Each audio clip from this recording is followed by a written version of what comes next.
The moment Ethan Brooks walked through the cafe door, 12 phones turned on. They weren't there for coffee. They were there for content. A viral moment. A laugh at someone else's expense. By the window sat Lydia Cross, wheelchair positioned carefully, chin lifted in quiet defiance she'd practiced 100 times before. She didn't know she was the punchline. Neither did Ethan. But in a room full of people betting on cruelty, one man was about to make the choice that would change everything. This is the story of a setup that backfired, a kindness that went viral, and the truth that what we do when no one important is watching defines exactly who we are. Before we begin, if you appreciate stories about dignity, respect, and the power of choosing kindness even when the world expects you to walk away, hit that like button. And drop a comment telling me what city you're watching from. I want to see how far this story travels. The spring rain had stopped an hour before Ethan Brooks pulled his truck into the parking lot of the Meridian Cafe, leaving the asphalt slick and reflective under the late afternoon sun. He killed the engine and sat for a moment, hands still on the wheel, studying the upscale establishment through the windshield. Glass and chrome, exposed brick, the kind of place where a cup of coffee probably costs more than his lunch. He glanced down at his shirt, his best one, light blue button-down he'd ironed himself while his daughter Emma ate cereal at the kitchen table that morning. The sleeves were rolled to his elbows, revealing forearms marked with the honest wear of a man who worked with his hands. There was a small stain near the third button he'd missed, barely visible but there nonetheless. He rubbed at it uselessly. "You look nice, Daddy," Emma had told him, milk on her upper lip, gap-toothed smile bright as summer. Like a prince, but not the boring kind. 7 years old and already wiser than he'd ever be. Ethan checked his phone. 3:15. He was right on time, which meant he was probably early by the standards of people who frequented places like this. The text from Marcus had been simple. Blind date. 3:30. The Meridian. Her name's Lydia. Trust me, man. You need this. Marcus Chen had been his friend since high school, one of the few who'd stuck around after Ethan's life had imploded 3 years ago, after Sarah left, after the divorce that hollowed him out and reshaped him into something smaller, quieter, more careful. Marcus knew what those years had cost. The late nights when Emma cried for her mother, the shame of explaining to a kindergartner why some people leave, the exhaustion of being everything to someone so small. So when Marcus said, "Trust me," Ethan tried to. He climbed out of the truck, straightened his collar, and walked toward the entrance. The cafe's interior was exactly what he'd expected. Polished concrete floors, pendant lights hanging like glass tears, tables of light wood arranged with calculated casualness. Soft jazz drifted from hidden speakers. The clientele was a curated collection of designer jeans and MacBooks, conversations conducted in the hushed tones of people who believed their thoughts mattered more when whispered. Ethan felt immediately, profoundly out of place. His eyes scanned the space, looking for a woman sitting alone. There, by the floor-to-ceiling windows overlooking the street. Dark hair, elegant features, dressed in a cream-colored blouse that caught the light. She was turned slightly away, gazing out at the rain-washed sidewalk, and there was something in the set of her shoulders that spoke of both strength and weariness. She was beautiful. That was his first thought. His second thought arrived when he took another step and his angle shifted. She was in a wheelchair. The realization came without judgment, just simple fact. The chair was sleek, modern, the kind designed for active use rather than institutional sterility. Her hands rested on the wheels with a familiarity that spoke of years, not months. Ethan felt something twist in his chest, not discomfort, but protectiveness. The same instinct that flared when he saw Emma's classmates exclude the quiet kid at recess. The world had taught him that different usually meant harder, and harder usually meant lonely. He approached, weaving between tables, and as he did, he became gradually aware of attention shifting in his direction. Heads turning, whispers starting. A woman at a nearby table nudged her companion, nodding toward him with barely concealed amusement. Something felt wrong. The woman by the window must have sensed him approaching. She turned, and Ethan found himself looking into eyes that were simultaneously hopeful and guarded. The expression of someone who'd been disappointed too many times to trust easily, but wasn't quite ready to stop hoping entirely. "Lydia?" he asked, keeping his voice gentle. That would be me. Her smile was small, testing. You must be Ethan. Guilty. He pulled out the chair across from her and sat, noting the way relief flickered across her features. Sorry if I'm a little early, habit of a guy who lives by appointment times. Mechanic, right? Lydia tilted her head slightly, studying him with an intensity that felt both evaluative and oddly vulnerable. Marcus mentioned you fix things. Cars mostly, sometimes appliances. Once, memorably, a carnival ride when the operator was desperate and I was young and stupid. Ethan grinned.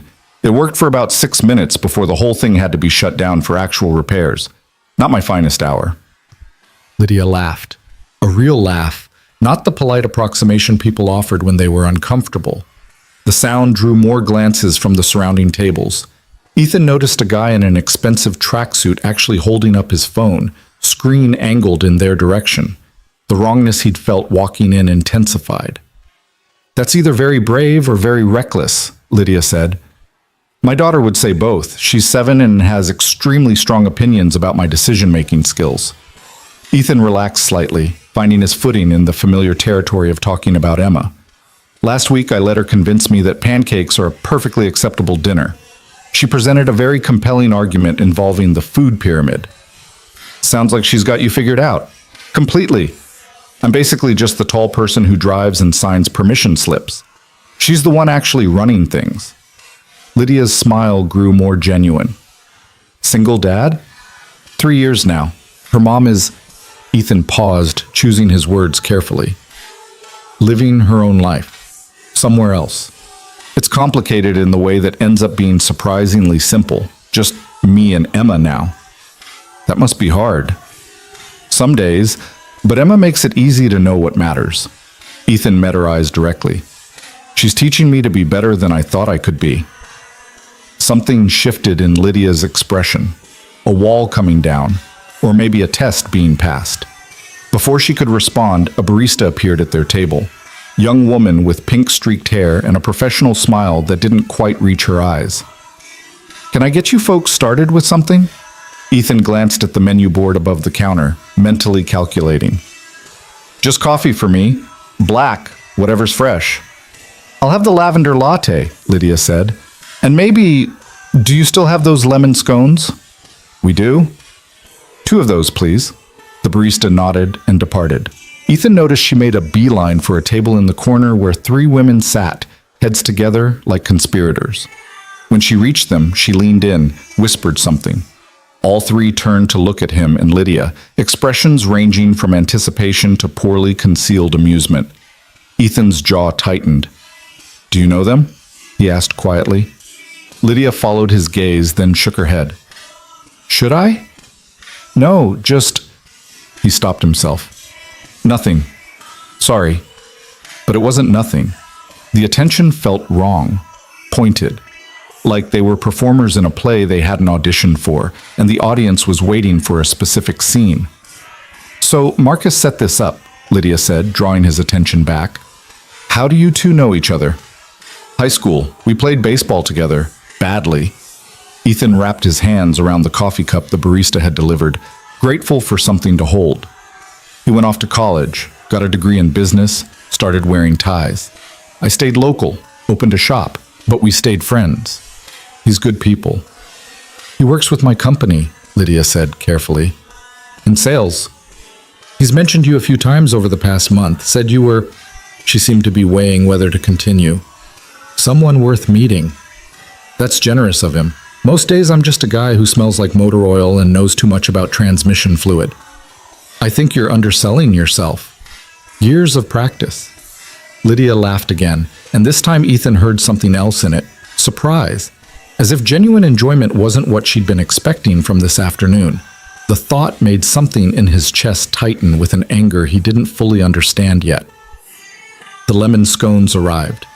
Lydia broke hers in half, steam rising from the tender interior, and Ethan did the same. For a few minutes they ate in comfortable silence, the kind that felt earned rather than awkward. Can I ask you something? Lydia's voice was quieter now, more serious. And you can tell me if I'm out of line. Sure. Did Marcus tell you about me before you came? Ethan considered the question, understanding its weight. He said your name was Lydia, that you were smart, accomplished, and deserved better than the dating pool was currently offering. That was it. Nothing else? Should there have been something else? Lydia held his gaze, searching for dishonesty and apparently not finding it. No, I suppose not.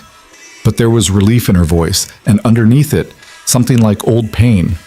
Ethan made a decision then, the same way he'd decided to stay when he first saw her by the window, based not on logic, but on the bone-deep certainty that some moments demanded you choose kindness over comfort.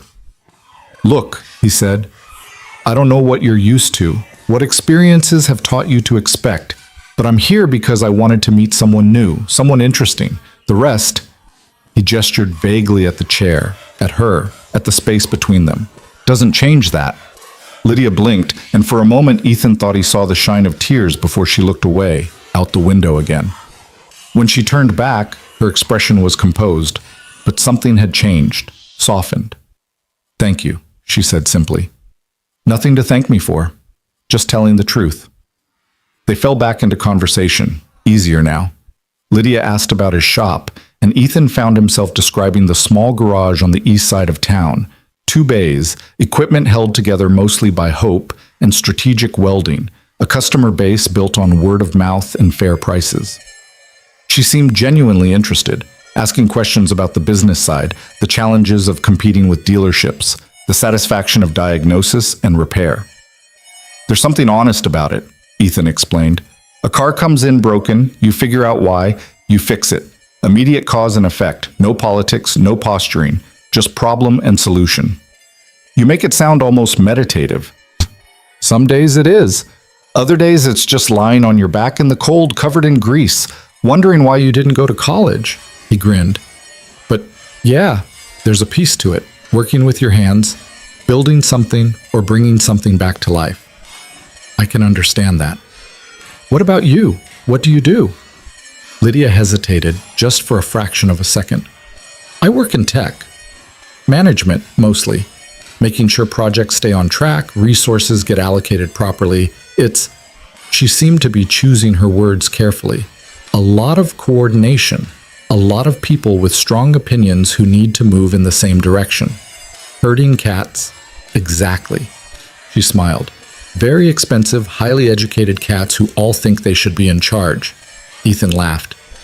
Sounds like you're good at it, though. The way you talk about it, there's confidence there. Some days. Other days, I'm just hoping nobody notices I'm making it up as I go. That's called being human. Is it? Lydia's expression turned wry. I thought it was called imposter syndrome. Same thing, different marketing. They talked about Emma then, and Ethan found himself sharing more than he'd intended, the way she'd handled her mother leaving with a resilience that broke his heart, how she'd recently announced she wanted to be either an astronaut or a baker when she grew up, because space is cool, but cookies are important. Lydia listened with complete attention, asking questions that showed she understood the weight of single parenthood, the particular exhaustion of being everything to someone so small. She sounds extraordinary, Lydia said. She is. She's teaching me things I didn't know I needed to learn. Like what? Ethan considered. That being different doesn't mean being less. That kindness isn't weakness. That showing up matters more than being perfect. He met Lydia's eyes. That the people who matter don't need you to be anything other than yourself. The words hung between them, and Ethan realized they'd shifted from talking about Emma to talking about something else entirely, something more immediate and fragile. Lydia opened her mouth to respond, but whatever she was going to say was interrupted by movement from the corner table. The 3 women were standing, gathering bags and phones. As they passed, one of them, blonde, expensively dressed, smile sharp as cut glass, paused. Well, she said, voice pitched to Carrie, this is going better than expected. Ethan looked up at her, confused. Excuse me? I said it's going well, better than we thought. She glanced at her companions, who were barely containing laughter. Usually they don't last 10 minutes. Something cold settled in Ethan's stomach. Usually who doesn't? The blonde's smile widened. Oh, you don't know? Marcus didn't tell you? She turned to Lydia. false sympathy dripping from every word. Sweetie, I'm so sorry. This must be mortifying for you again. Lydia had gone very still, her face carefully blank in a way that spoke of practice. I don't know what you're talking about. The setup, The blonde gestured vaguely at them both. Thing. Marcus thought it would be funny. A prank. You know, see how the small-town mechanic reacts when his blind date is... She paused, savoring the moment. Not what he expected. The words landed like stones in still water, ripples spreading outward. Around the cafe, other patrons were watching now, some with their phones held up, recording. Ethan felt reality reshape itself. Everything he'd thought about the last half hour suddenly cast in a different, uglier light. Not a date, a test, a joke at both their expense. He looked at Lydia and saw her composure fracturing, saw the humiliation she was fighting to contain, the old pain that apparently this wasn't the first time she'd been someone's punchline. And underneath that, he saw her preparing to leave, to extract herself from this situation with whatever dignity she could salvage. Ethan made his choice. He turned back to the blonde, and when he spoke, his voice was quiet, conversational, and absolutely cold. I want to make sure I understand this correctly. You're telling me that someone I thought was a friend set up an elaborate prank where the joke was supposed to be what exactly? That I'd be uncomfortable? That I'd leave? The blonde's smile faltered slightly. It was just supposed to be funny. Marcus thought, I don't care what Marcus thought. Ethan stood slowly, and there was something in his posture, some combination of controlled anger and perfect stillness that made the blonde step back. I want to know what you thought, what the punchline was supposed to be. We just wanted to see what? His voice was still quiet, but it cut through the cafe's ambient noise like a blade. See if I was decent enough to stay? See if she was desperate enough to hope? What exactly were you filming? The blonde glanced at her phone, then back at him. Look, it's not personal. It's completely personal. You made it personal when you decided that someone's worth could be measured by how others react to them. When you decided that basic human dignity was negotiable for your entertainment. It was just a joke. No. Ethan's voice was harder now. A joke is something everyone laughs at. This is cruelty with an audience. And the fact that you can't tell the difference says everything about you and nothing about either of us. Silence had spread through the cafe. Even the jazz seemed to have quieted. The blonde and her friends looked uncertain now. The script flipped, their moment of triumph curdling into something else. Delete the videos, Ethan said. All of them, now. You can't tell us. I'm not telling you. I'm asking. And if basic decency isn't enough motivation, consider that filming someone without consent for mockery is a legal gray area at best. Consider that this cafe probably has security cameras. Consider that making someone a viral joke has consequences. He paused. Delete them. The women exchanged glances. The blonde's finger moved across her screen. Fine. Done. Happy? Not particularly. Ethan stepped aside, gesturing toward the door. You can go now. They left, dignity in tatters, their exit tracked by dozens of eyes.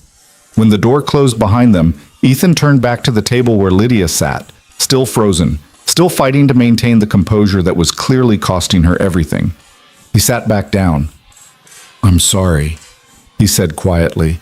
I'm so sorry that happened, that they... He stopped, searching for words adequate to the moment. That people can be that cruel.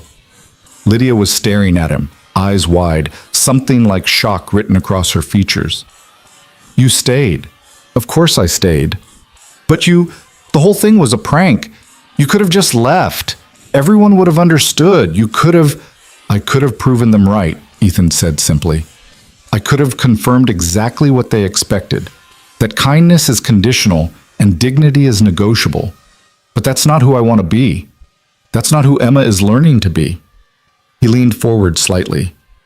And honestly, Lydia, I was enjoying talking to you. Why would I let their cruelty ruin something that was actually good? A tear tracked down Lydia's cheek, then another.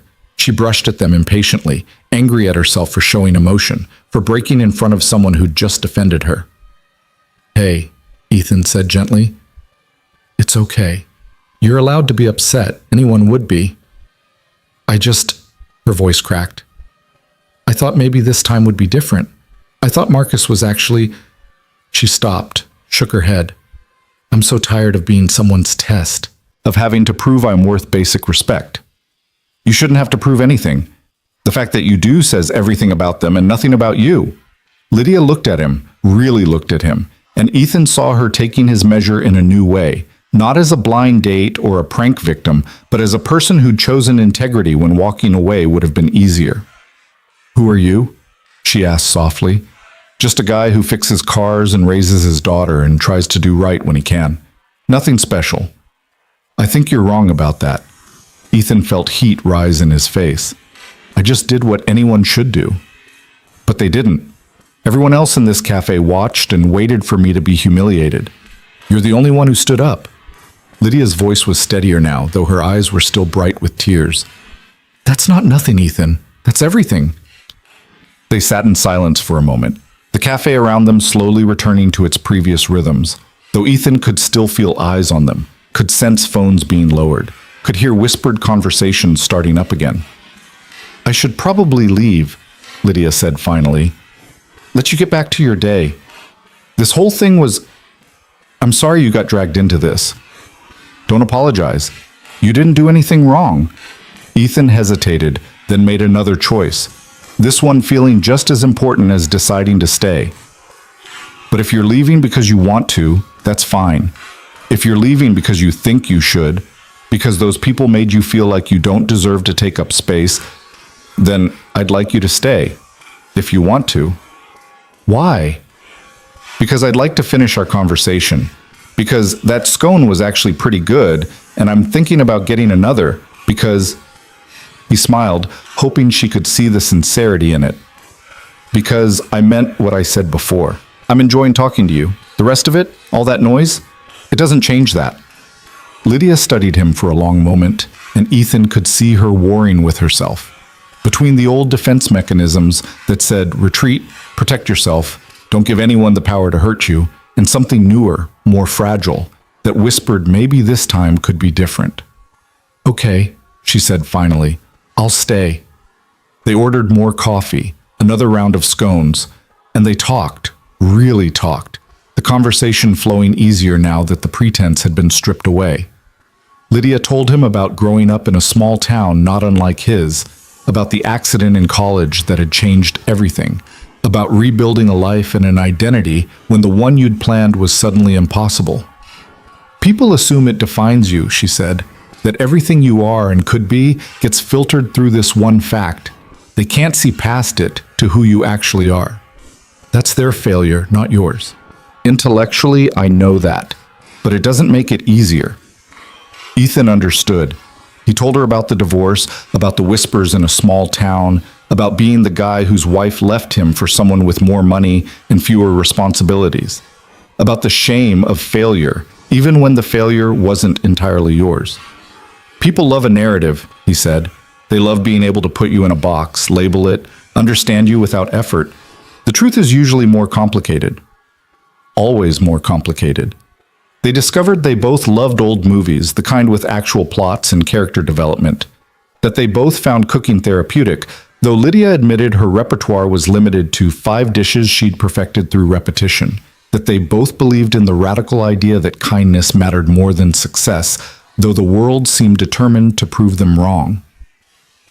"Emma would like you," Ethan said. "She has very strong opinions about people, and she'd approve of you." "Based on what?" "Based on the fact that you're honest, that you don't pretend to be something you're not. She values authenticity." He grinned. "Also, you like lemon scones, which she considers a sign of good judgment." "Then I hope I get to meet her someday." The words hung between them, weighted with implication. This wasn't just a nice conversation anymore. It was the beginning of something, fragile and uncertain but real. Ethan's phone buzzed. He glanced at it. Emma's school.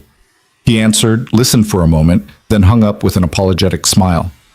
"I need to pick up Emma. Her after-school program ended early today." Of course. Lydia began gathering her bag, and Ethan noticed the slight tension in her shoulders, the way she was preparing for goodbye, for this to be a nice memory, but nothing more. Can I... He stopped himself, took a breath. Can I call you? I'd like to do this again. Maybe coffee somewhere less likely to involve hidden cameras and elaborate pranks. Lydia's smile was cautious but genuine. I'd like that. They exchanged numbers.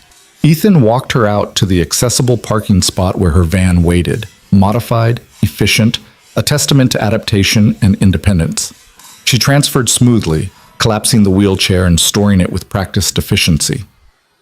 Thank you, she said through the open window. For staying, for everything. Thank you for giving me the chance to, for not leaving when you had every right to. See you soon? Count on it. Ethan watched her drive away, then turned back to his truck. As he walked across the parking lot, his phone buzzed again. Marcus this time. He stared at the screen for a long moment, anger and betrayal warring in his chest, then made a decision. He answered. We need to talk, Ethan said, voice flat. Look, man, I can explain. Marcus sounded panicked, words tumbling over each other. It wasn't supposed to be mean. It was just supposed to be funny.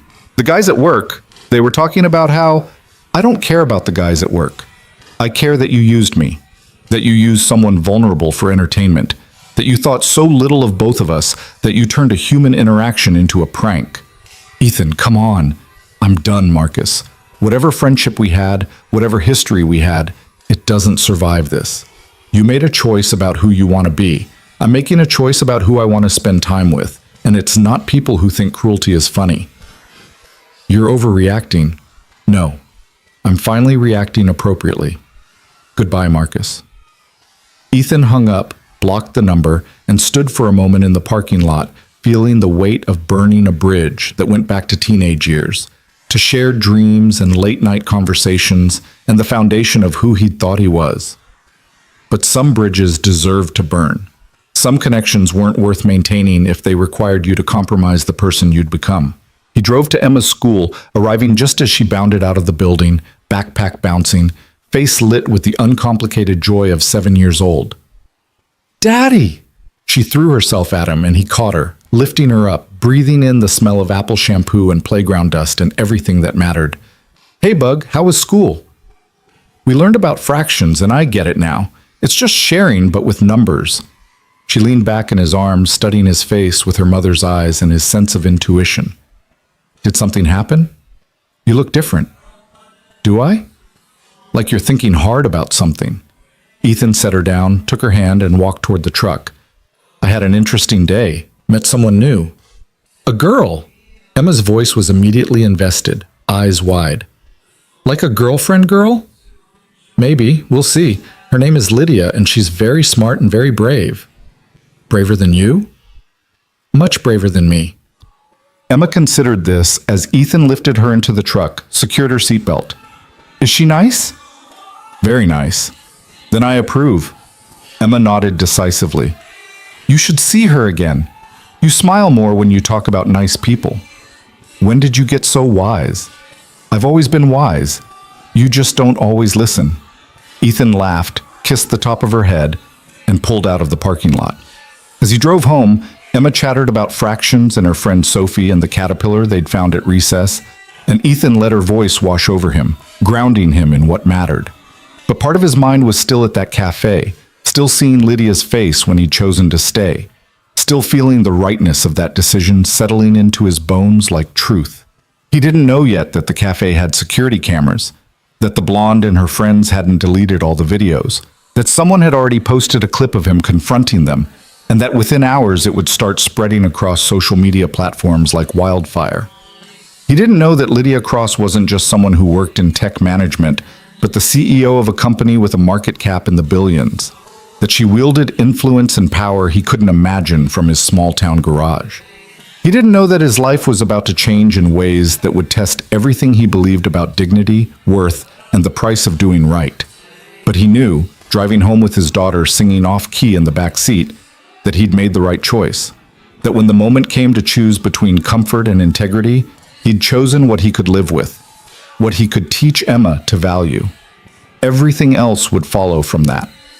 The truck turned onto their street, passing the garage where he spent his days, the small house where they'd rebuilt their lives. Ethan pulled into the driveway, helped Emma out, let her run ahead to unlock the door. And behind him, unnoticed, a notification appeared on his phone. A friend request from someone named Lydia Cross. A message. Thank you again for seeing me. For staying. I haven't felt that seen in a long time. Ethan saw it later, after dinner was made and dishes were washed, and Emma was in bed with a story half finished because she'd fallen asleep before the ending. He sat on the porch in the cooling evening, thumb hovering over the keyboard, trying to find words equal to what he felt. Finally, he typed, "Thank you for giving me the chance to do the right thing. I'd like to know you better if you're willing to let me try." He hit send before he could second-guess himself, then set the phone down and looked up at the stars emerging in the darkening sky. Somewhere out there, the videos were spreading. The story was being retold. The world was making up its mind about a moment that belonged only to him and Lydia. But here, in the quiet of his porch, in the space between what had been and what might be, Ethan Brooks was just a man who'd chosen kindness when cruelty would have been easier, who'd stayed when leaving was expected, who'd seen another person's humanity and refused to look away. It was enough. For now, it was everything. The morning light hit Ethan's phone screen at 6:15, pulling him from a sleep that had been restless with the weight of yesterday's choices. Emma was still asleep down the hall, her breathing the soft rhythm that had become the soundtrack to his existence. He reached for the phone, expecting the usual notifications, weather alerts, spam emails, maybe a message from a customer about a timing belt. What he found instead was chaos. 47 missed calls, 312 text messages. His social media accounts, which he barely used, were flooded with notifications that had apparently been piling up since midnight. Ethan sat up, heart suddenly hammering, and clicked on the first message. It was from Danny, who worked at the parts store downtown. "Dude, you're everywhere. Check Twitter." Ethan didn't have Twitter. He opened his browser instead and typed his own name into the search bar. Not sure what he was looking for, but certain that whatever it was, it had arrived while he slept. The first result was a video, 42-second clip, already at 3 million views. The thumbnail showed him standing in the cafe, face set in controlled anger, the blonde woman backing away. The caption read, "Small town mechanic destroys entitled women trying to humiliate disabled woman on blind date." Ethan's stomach dropped. He clicked play. The video quality was grainy but clear enough. Someone had filmed from across the cafe, probably on their phone.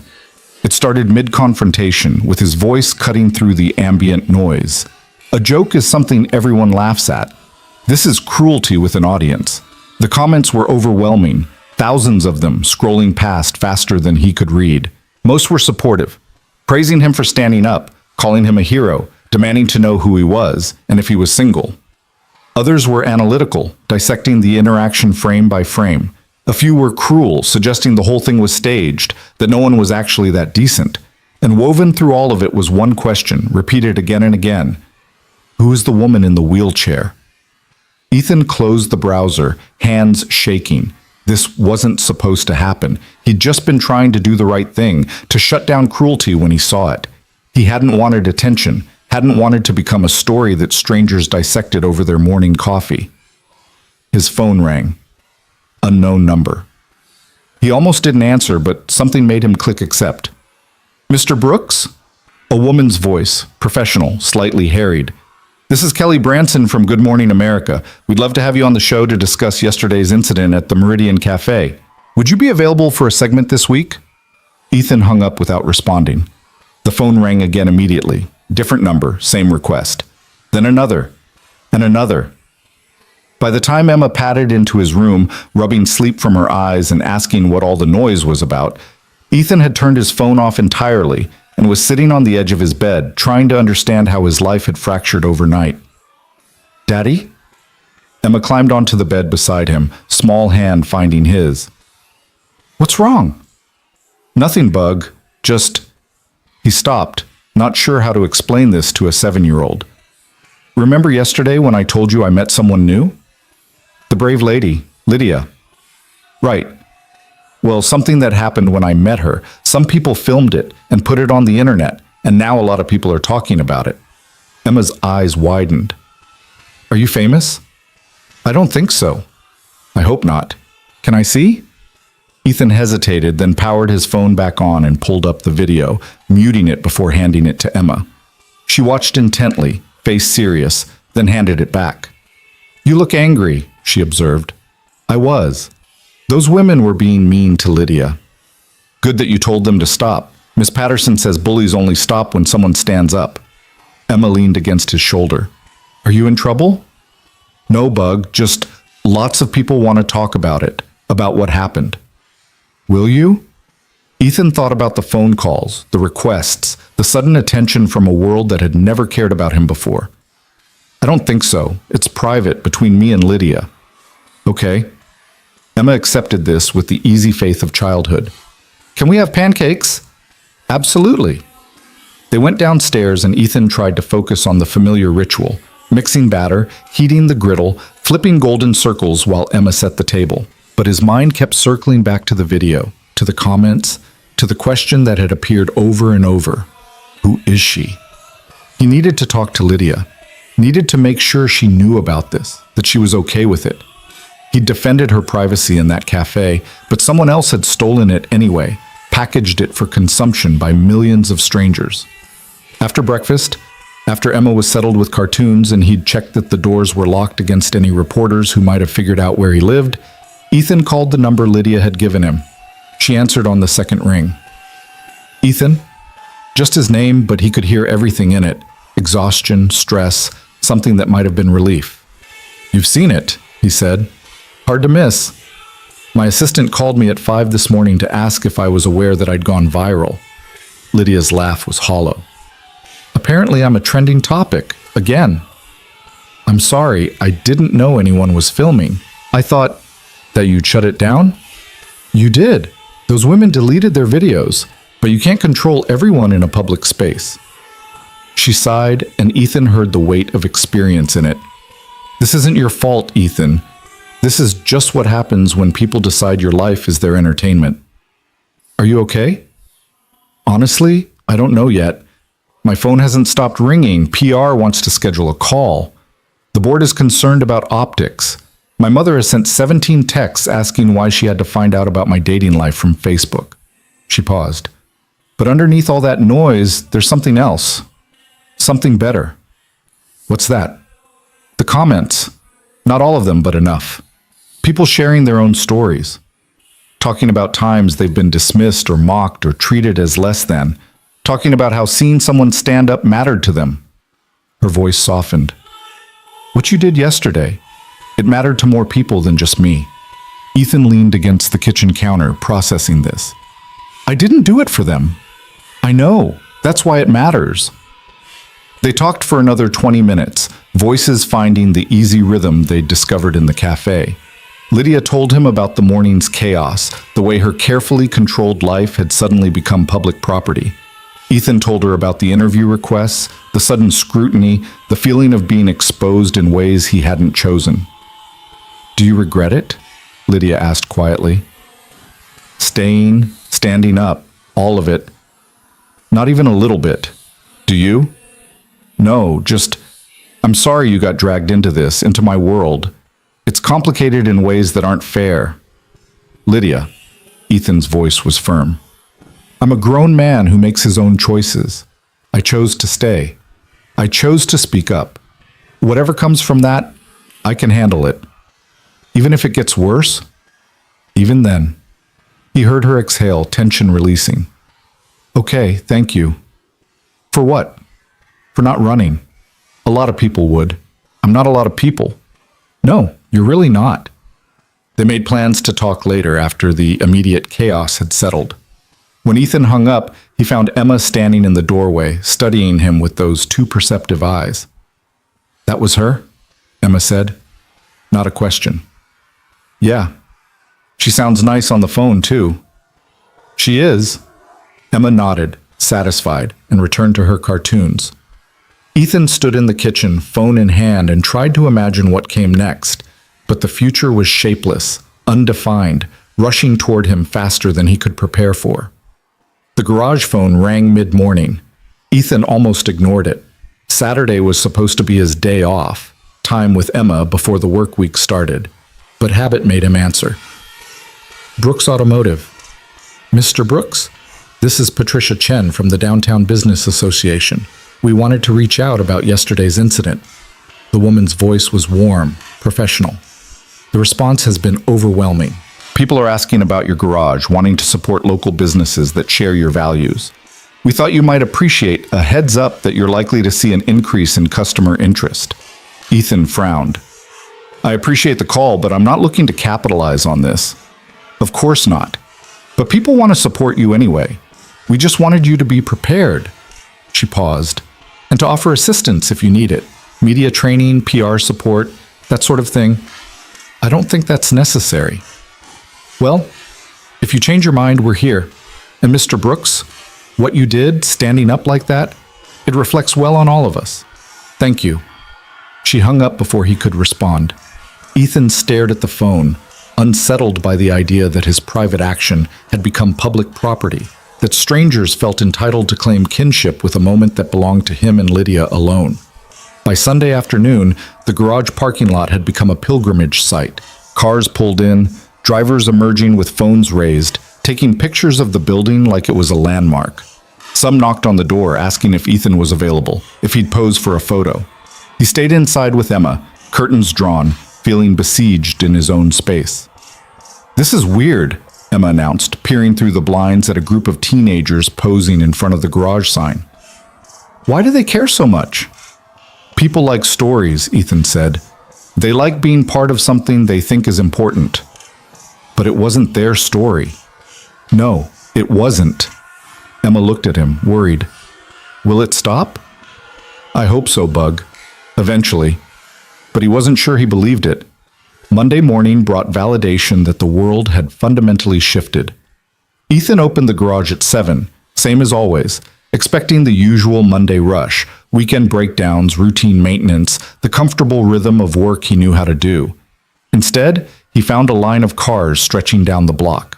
Ethan stood in the doorway, coffee cup frozen halfway to his lips, staring at the impossible sight. 15 vehicles, maybe 20, engines idling, waiting for him to open. As he watched, more pulled up behind them. Danny arrived 10 minutes later, jaw dropping when he saw the crowd. Boss, what the hell? Apparently I'm popular, Ethan said dryly. This is insane. Yeah. They opened the bay doors and the flood began. First customer was a woman in her 60s, driving a Honda that clearly didn't need service. She handed Ethan her keys with trembling hands and said, I just wanted to meet you, to shake your hand. My granddaughter uses a wheelchair, and what you did, her voice cracked.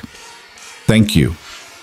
The second customer was a young man with a transmission problem he'd been putting off for months.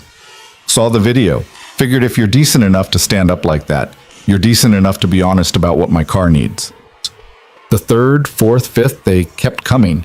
A steady stream of people who'd driven across town, across the county, because a 42-second video had convinced them Ethan Brooks was worth their business. By noon, Ethan had 3 weeks of appointments booked solid. By closing time, it was 5 weeks. Danny was overwhelmed, scribbling names and phone numbers on every available surface, trying to keep track of the sudden influx. We can't keep up with this, Danny said as they locked up for the night. We need more mechanics, more space, more everything. Ethan leaned against the workbench, exhaustion settling into his bones. I know. This is good though, right? This is what every small business dreams of. Is it? Ethan looked around the garage. Oil-stained concrete, tools he'd collected over 15 years, equipment held together with hope and expertise. I didn't want this. I just wanted to fix cars and raise my daughter and live a quiet life. Well, that's not what you have anymore, Shay. Danny's voice was gentle. Question is, what are you going to do about it? Ethan didn't have an answer. That night, after Emma was asleep and the house was quiet except for the old furnace's familiar rattle, Ethan's phone buzzed with a new message. Lydia. Can we talk? Not on the phone. In person. His pulse kicked up. When? Tomorrow night? I can come to you if that's easier. I know you have Emma. They arranged it. 7 o'clock, his place, after Emma's bedtime. Ethan spent the next day distracted, only half present for the parade of customers who treated him like a celebrity rather than a mechanic. His mind was on tomorrow, on what Lydia might want to discuss, on the weight he'd heard in her text message. Tuesday dragged. Wednesday raced. By the time 7 o'clock arrived, Ethan had cleaned the house twice, put Emma to bed early with promises of extra stories tomorrow, and was pacing the living room like a caged animal. Headlights swept across the window. Ethan took a breath, steadied himself, and opened the door. Lydia sat in her chair on his front porch, illuminated by the yellow glow of his porch light. She was dressed casually, jeans, soft sweater, hair pulled back, but there was tension in her shoulders that spoke of the weight she'd been carrying. "Hey," Ethan said softly. "Hey yourself." She smiled, but it didn't quite reach her eyes. "Can I come in?" Of course. He held the door while she maneuvered inside, then followed her to the living room. She positioned herself by the window, and Ethan sat on the couch across from her, suddenly aware of how small his house was, how modest compared to the world she must inhabit. "Thank you for seeing me," Lydia said. "I know this last week has been intense," Ethan supplied. "That's one word for it." She took a breath. "I need to tell you something. Something I should have told you at the cafe, but I didn't because I wanted—" She stopped, started again. "I wasn't entirely honest about what I do." Ethan waited, giving her space. "I told you I work in tech. Management. That's true, but it's incomplete." Lydia met his eyes. "I'm a CEO. My company, Crosstech Solutions, we develop accessibility software and hardware. We're worth about $4 billion. I have 3,000 employees, offices in 12 countries, and a board that thinks I should have handlers for situations exactly like what happened at that cafe." The information settled over Ethan like snow, cold, transformative, changing the landscape of everything he thought he understood. "You're a CEO," he repeated slowly. "Yes. A billionaire CEO.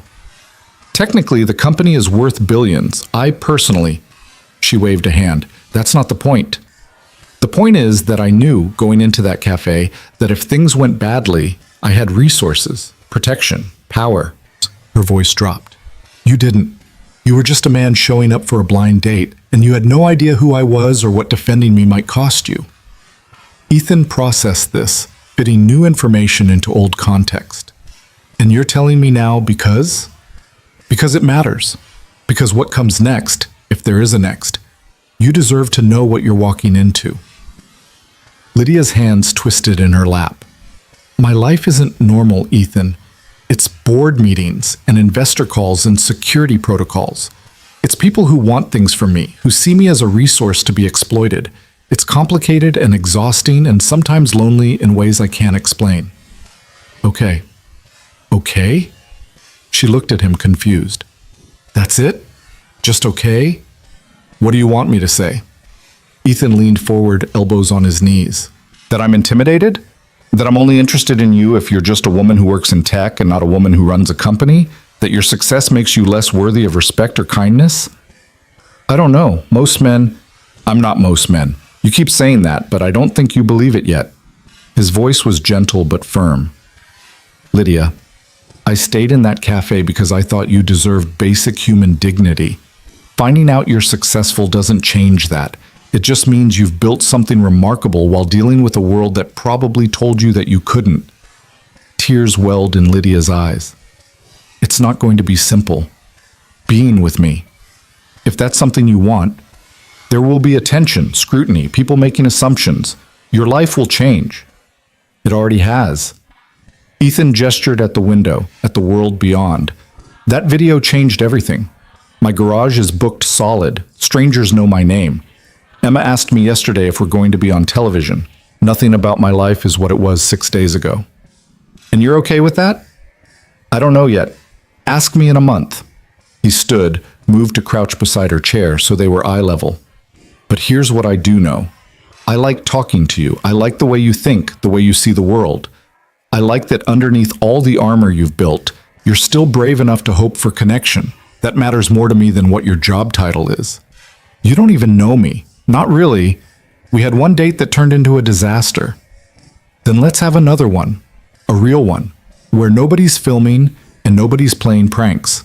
Just us, figuring out if this thing between us is real or just adrenaline from a shared crisis. Lydia searched his face, looking for doubt, for ulterior motives, for any sign that he was too good to be true. Why? Why are you willing to try when you know how complicated it's going to be? Because Emma's been asking about you every day. Because I keep thinking about things I want to tell you, stories I want to share. Because Ethan paused, choosing his words carefully. Because I've spent 3 years playing it safe, protecting myself and Emma from anything that might hurt. And maybe that kept us safe, but it also kept us small, kept us from growing into something bigger. And you think I'm worth the risk? I think we might be. The silence stretched between them, charged with possibility. Then Lydia reached out, her hand finding his, and Ethan felt the tremor in her fingers, fear and hope tangled together. I'm scared, she whispered, of wanting this, of believing it could work. Me too. But maybe that's how you know it matters. They stayed like that for a long moment, hands clasped, breathing synchronized, two people standing at the edge of something neither could fully see. Then Lydia smiled, a real smile this time, luminous and unguarded. Okay, she said, let's try.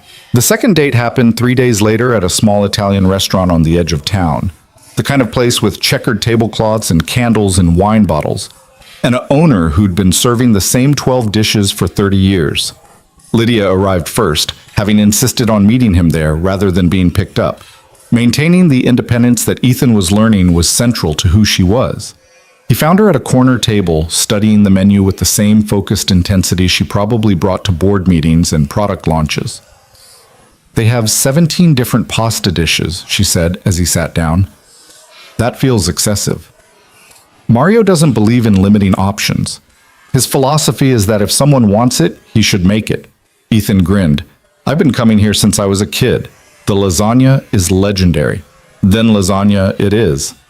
They ordered, and the conversation flowed easier this time, without the weight of viral videos and public scrutiny pressing down on them. Lydia told him about her week, about damage control meetings and PR strategies, and the delicate dance of managing public perception while refusing to apologize for existing. Ethan told her about the garage, about customers who'd become regulars overnight, about the strange experience of being recognized at the grocery store by people who felt they knew him because they'd seen 42 seconds of his life. It's invasive, Lydia said, that feeling of being known without being understood. How do you handle it? The constant attention, the scrutiny. Badly, most days. Better on others. She twirled pasta on her fork, thoughtful. I built walls. Professional distance, security protocols, a very small circle of people I actually trust. It's lonely sometimes, but it's safe. And now? Now I'm having dinner with someone who saw past all of that in about 10 minutes. It's terrifying. Ethan reached across the table, his hand covering hers. For what it's worth, I'm terrified too. I have no idea what I'm doing. Emma keeps asking when you're going to meet her, and I don't know how to explain that I'm trying to figure out if this is real before I introduce you to the most important person in my life. That's smart, protective. It's also exhausting, trying to keep these parts of my life separate when all I want is... He stopped, surprised by his own honesty. What do you want? To see where this goes, to stop being careful and just be present. His thumb traced small circles on the back of her hand. To introduce you to my daughter and watch her interrogate you about your favorite dinosaur because that's apparently how she measures character. Lydia laughed, the sound bright and unrestrained. I'm partial to Triceratops. Is that an acceptable answer? That's her favorite. You'll do fine. They lingered over tiramisu and coffee, talking until the restaurant began closing around them. Mario himself came out to say hello, greeting Ethan like family and treating Lydia with the casual warmth he extended to all his customers, never once acknowledging that he'd probably seen the video, probably knew exactly who she was. You bring her back, Mario told Ethan as they were leaving. Anyone who appreciates my lasagna is good people. In the parking lot, under the glow of streetlights and a waning moon, Lydia turned to Ethan. I had a good time. A normal, uncomplicated, good time. So did I. Can we do it again? Soon? How about Saturday? I'll cook. You can meet Emma. We'll keep it low-key. Lydia's smile was cautious but genuine. I'd like that. I'd like that a lot. Saturday arrived with the inevitability of important things, and Ethan found himself more nervous than he'd been in years. He cleaned the house until it gleamed, recruited Danny to check that everything was accessible, confirmed 3 times that Emma understood the importance of not overwhelming their guest with 1,000 questions in the first 5 minutes. I know, Daddy, Emma said, exasperated by the 4th reminder. Be polite. Don't stare. Ask about dinosaurs. Not immediately. After we say hello, then. That's better. Lydia arrived at 6, navigating the front path with practiced ease. Emma answered the door before Ethan could stop her, face bright with curiosity. Hi, I'm Emma, and you're Lydia, and Daddy says you're really smart, and I'm supposed to not ask too many questions right away. But I have a lot of them, so can we get the hello part over with fast? Lydia blinked, then burst out laughing. I think we can manage that. What's first? Do you like dinosaurs? Triceratops especially. Emma's eyes widened. That's my favorite. Did Daddy tell you to say that? He mentioned you were a fan, but I've always been partial to herbivores. They don't get enough credit for being tough. Right! Emma was practically vibrating with excitement. Everyone likes T-Rex, but Triceratops had those horns and that neck frill for protection, and they traveled in herds, which means they were smart about safety. Ethan watched them from the kitchen doorway, something warm and terrifying expanding in his chest. Lydia was taking Emma seriously, engaging with her ideas without condescension, treating her 7-year-old enthusiasm as worthy of respect. Emma, in turn, was lit up in a way he hadn't seen since before Sarah left, responding to genuine interest with the full force of her personality. Dinner was chaotic and perfect. Emma dominated the conversation, asking about Lydia's job in terms she could understand, about whether being a CEO meant you got to tell everyone what to do or if you had to listen too. Lydia answered honestly, talking about responsibility and collaboration and the weight of decisions that affected thousands of lives. That sounds hard, Emma said solemnly. It is sometimes, but it's also rewarding, like when your dad fixes a car and the customer is so grateful because now they can get to work or take their kids to school. Except I'm helping make tools that let people who use wheelchairs or have other disabilities do things that might otherwise be difficult. Like what? Like software that lets people control computers with their eyes instead of their hands, or hardware that helps people who can't walk easily move around their homes independently. Things that make life more accessible. Emma considered this, fork poised over her spaghetti. Is that why you started your company? Because you use a wheelchair? Emma, Ethan warned gently. It's okay, Lydia said. Yes, that's part of it. I got hurt in college and suddenly everything was different. Buildings I'd walked into 100 times were impossible to access. Classes I needed were in rooms I couldn't reach. People treated me like I'd stopped being capable just because my body worked differently. She met Emma's eyes. I decided if the world wasn't going to be accessible, I'd help build tools to make it so. That's really cool. You're like a superhero, but for real life. I don't know about superhero, just someone trying to solve problems. Same thing, Emma declared with the certainty of youth. After dinner, Emma showed Lydia her room, proudly displaying her dinosaur collection and the solar system mobile Ethan had helped her hang from the ceiling. Lydia listened to explanations of each planet's unique characteristics, admired drawings from school, and somehow ended up sitting on the floor engaged in a complex game involving plastic stegosauruses and an imaginary meteor strike. Ethan leaned against the door frame watching and felt something shift and settle in his chest.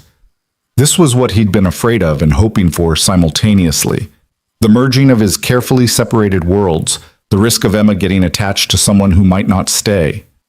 But watching them together, seeing the easy warmth developing between them, he couldn't regret the risk. Some things were worth the possibility of pain. Bedtime, Bug, he said finally, noting the clock. You've kept Lydia hostage long enough. I wasn't a hostage, Lydia protested. I was having fun. Really? Emma looked at her skeptically. Because grown-ups usually just pretend to like kid stuff. Not this grown-up. Dinosaurs are objectively fascinating. Lydia held out her hand for a high five, which Emma delivered enthusiastically. Thanks for showing me your room. You can come back anytime. We can play more, or I can show you my rock collection, or we can watch nature documentaries because Daddy says I have to expand my interests beyond just dinosaurs. Sounds like a plan. Ethan got Emma through her bedtime routine, fielding questions about Lydia between toothbrushing and pajama wrestling. By the time she was tucked in, stories read, and nightlight on, his daughter was fighting sleep with the determination of someone who didn't want to miss anything. I like her, Emma murmured, eyes already closing. She's nice and she doesn't talk to me like I'm dumb. She's pretty great, Ethan agreed. Are you going to marry her? The question landed like a stone in still water. That's moving pretty fast, don't you think? Maybe, but you smile different when she's here, like you did before Mommy left. Ethan's throat tightened. That's because she makes me happy. But happiness doesn't always mean marriage, Bug. Sometimes it just means enjoying someone's company. Okay, but if you did marry her, I wouldn't mind. She was asleep before he could respond, leaving him sitting on the edge of her bed with his daughter's permission for a future he hadn't dared to imagine yet. Downstairs, Lydia was on the couch, looking at the photos on the wall.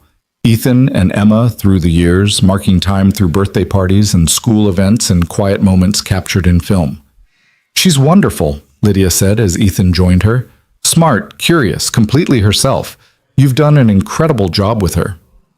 Most days I'm just trying not to screw up too badly. She makes it easy by being fundamentally good. She gets that from you. Ethan shook his head. I don't know about that. I'm just what? Lydia turned to face him. Just a man who stands up to bullies, who builds a business on integrity, who raises a daughter to be curious and kind. You're allowed to take credit for that, Ethan. It doesn't feel like enough sometimes. Like I should be giving her more. A bigger house, better opportunities, a mother who actually wanted to be here. You're giving her something more valuable than any of that. You're giving her a father who shows up, who loves her unconditionally, who teaches her that people's worth isn't measured by their circumstances. Lydia's voice was soft but fierce. Trust me, that matters more than you know. They sat in comfortable silence, shoulders touching, breathing synchronized. Then Ethan spoke, the words spilling out before he could second-guess them. Emma asked if I was going to marry you. Lydia went very still. That's direct. She has opinions about my love life. Strong ones, apparently. He laughed shakily. I told her we're taking things slow, but honestly, Lydia, I don't know how to do that. I don't know how to be casual about something that feels this significant. What are you saying? I'm saying that I can see this going somewhere, that I want it to, that Emma's not the only one hoping you'll stick around. Lydia turned to him, eyes shining. I want that too, more than I've wanted anything in a long time, but I need you to understand what you're signing up for. My life is complicated. There are things coming that you don't know about yet, things that might change how you feel. Like what? She took a breath, seemed to be weighing something. There's going to be a situation at my company, soon, something I've been working toward for months, and when it happens, you'll be connected to it by association. The attention you've gotten from the cafe video, that'll seem minor in comparison. Ethan studied her face, seeing the tension there. You're being deliberately vague, because I can't talk about it yet, not in detail, but I need you to trust that I'm trying to protect you and Emma, that I wouldn't bring this into your lives if there was any other way. Does this have to do with the cafe? With what happened? In a way, that video, it didn't just go viral because people liked seeing someone stand up for what's right. It went viral because it touched something bigger, a conversation about dignity, accessibility, the way we treat people who are different. She met his eyes. I'm going to use that platform to make changes that should have been made years ago. And it's going to be messy. Ethan processed this, fitting pieces together. And you're warning me because you want me to have the option to walk away before it gets worse. I'm warning you because you deserve to make an informed choice, Because Emma deserves a father who understands the risks. Here's what I understand, Ethan said slowly. You're about to do something important, something that matters. And you're scared I'll run because it might be uncomfortable for me. He took her hand, lacing their fingers together. I'm not running, Lydia. Whatever's coming, we'll figure it out together. You don't know what you're promising. Then tell me. Whatever it is, just tell me. Lydia looked at him for a long moment, then made a decision. The cafe incident. It wasn't the first time someone's tried to humiliate me. It wasn't even the worst. I've dealt with discrimination, with people who think my disability makes me less capable, with assumptions and barriers and casual cruelty for years. I know that must be... Let me finish, please. She took a breath. Marcus, the friend who set up that date? He works in my sales department, has for 3 years. And for 3 years he's been part of a culture at my company that I've been trying to change. Ableism, subtle and not so subtle. Comments, jokes, assumptions that people with disabilities are less valuable employees. Ethan's jaw tightened. And the prank was his way of testing me, of seeing if I'd be humiliated enough to back down from the changes I've been pushing for. He thought if he could make me look desperate, vulnerable, it would undermine my authority. Her voice hardened. What he didn't count on was you. Was someone actually treating me like a person instead of a punchline? So what are you going to do? I'm going to clean house. Marcus and everyone who participated in that prank, everyone who's perpetuated that culture, they're done. But more than that, I'm going to make CrossTech a model for accessibility in corporate America. Mandatory training, accountability measures, a complete restructuring of how we hire and promote people with disabilities. She looked at him intently. It's going to be public. It's going to be controversial. People are going to have opinions about whether I'm overreacting, whether I'm using my personal experience to drive company policy. Let them. You're the CEO. You get to decide what kind of company you run. And when they come after me, they'll come after you too. They'll dig into your life, your past, looking for anything they can use. They'll scrutinize how you raise Emma, whether you're a good enough father, whether our relationship is real, or some kind of PR stunt. Her voice dropped. I need you to know what you're walking into. Ethan stood, paced to the window, stared out at the quiet street. Behind him, he could hear Lydia's breathing, could feel her waiting for his response. Everything she'd said was true. His life was about to get infinitely more complicated. Emma's life, too.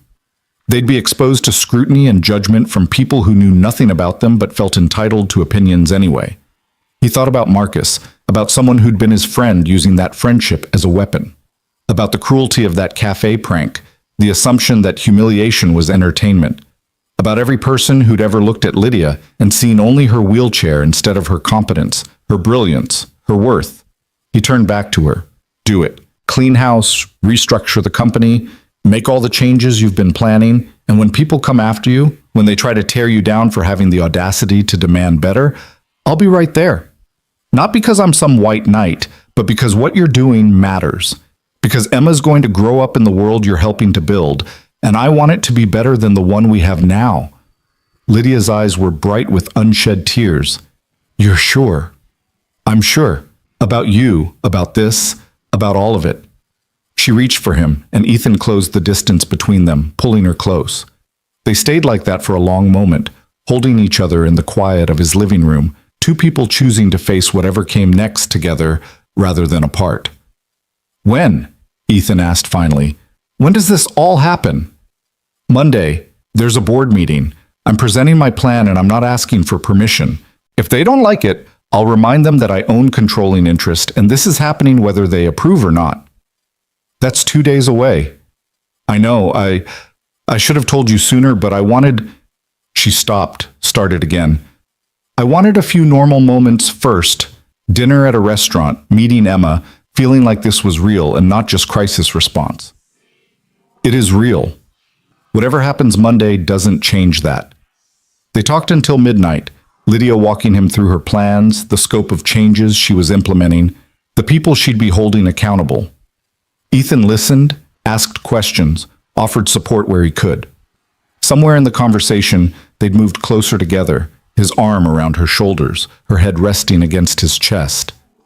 I should go, Lydia said finally, though she made no move to leave.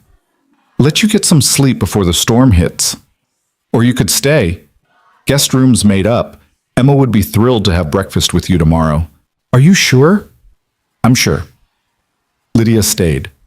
Ethan set her up in the spare room, brought her towels and an extra blanket, made sure she had everything she needed. They said goodnight in the hallway, and the moment felt weighted with significance. Not just the physical proximity, but the emotional intimacy they'd built over the past 2 weeks. Thank you, Lydia said softly. For not running, for staying, even when you knew it would be hard. Thank you for trusting me enough to tell me, for bringing me into your world even when it would have been easier to keep me at a distance. They stood there for another moment, neither quite ready to break the connection. Then Lydia reached up, her hand cupping his cheek, and kissed him, soft, sweet, full of promise and possibility, and the beginning of something neither of them had quite expected to find. When she pulled back, Ethan was smiling. So we're doing this. We're doing this.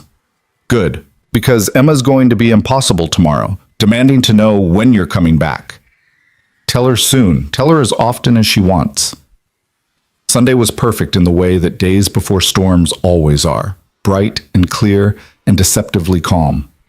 Emma woke up delighted to find Lydia still there, immediately recruiting her for pancake making and dinosaur documentaries. They spent the morning in easy domesticity, the three of them moving around the kitchen and living room with the comfort of people who fit together naturally. Ethan watched them from the doorway while coffee brewed, Emma explaining the finer points of velociraptors, while Lydia flipped pancakes with the concentration of someone determined to get it right. His daughter was already attached. He could see it in the way she gravitated toward Lydia, in the casual touches and ready laughter. It should have terrified him. Instead, it felt right. After breakfast, Lydia reluctantly left, citing work she needed to review before Monday's meeting. Emma extracted promises of future visits, then disappeared to her room to draw what she described as a scientifically accurate portrait of a triceratops for Lydia. Ethan walked Lydia to her van, hands in his pockets against the morning chill. You ready for tomorrow? As ready as I'll ever be. I've been preparing for this for months. Now I just have to follow through. You will. You're the most determined person I've ever met.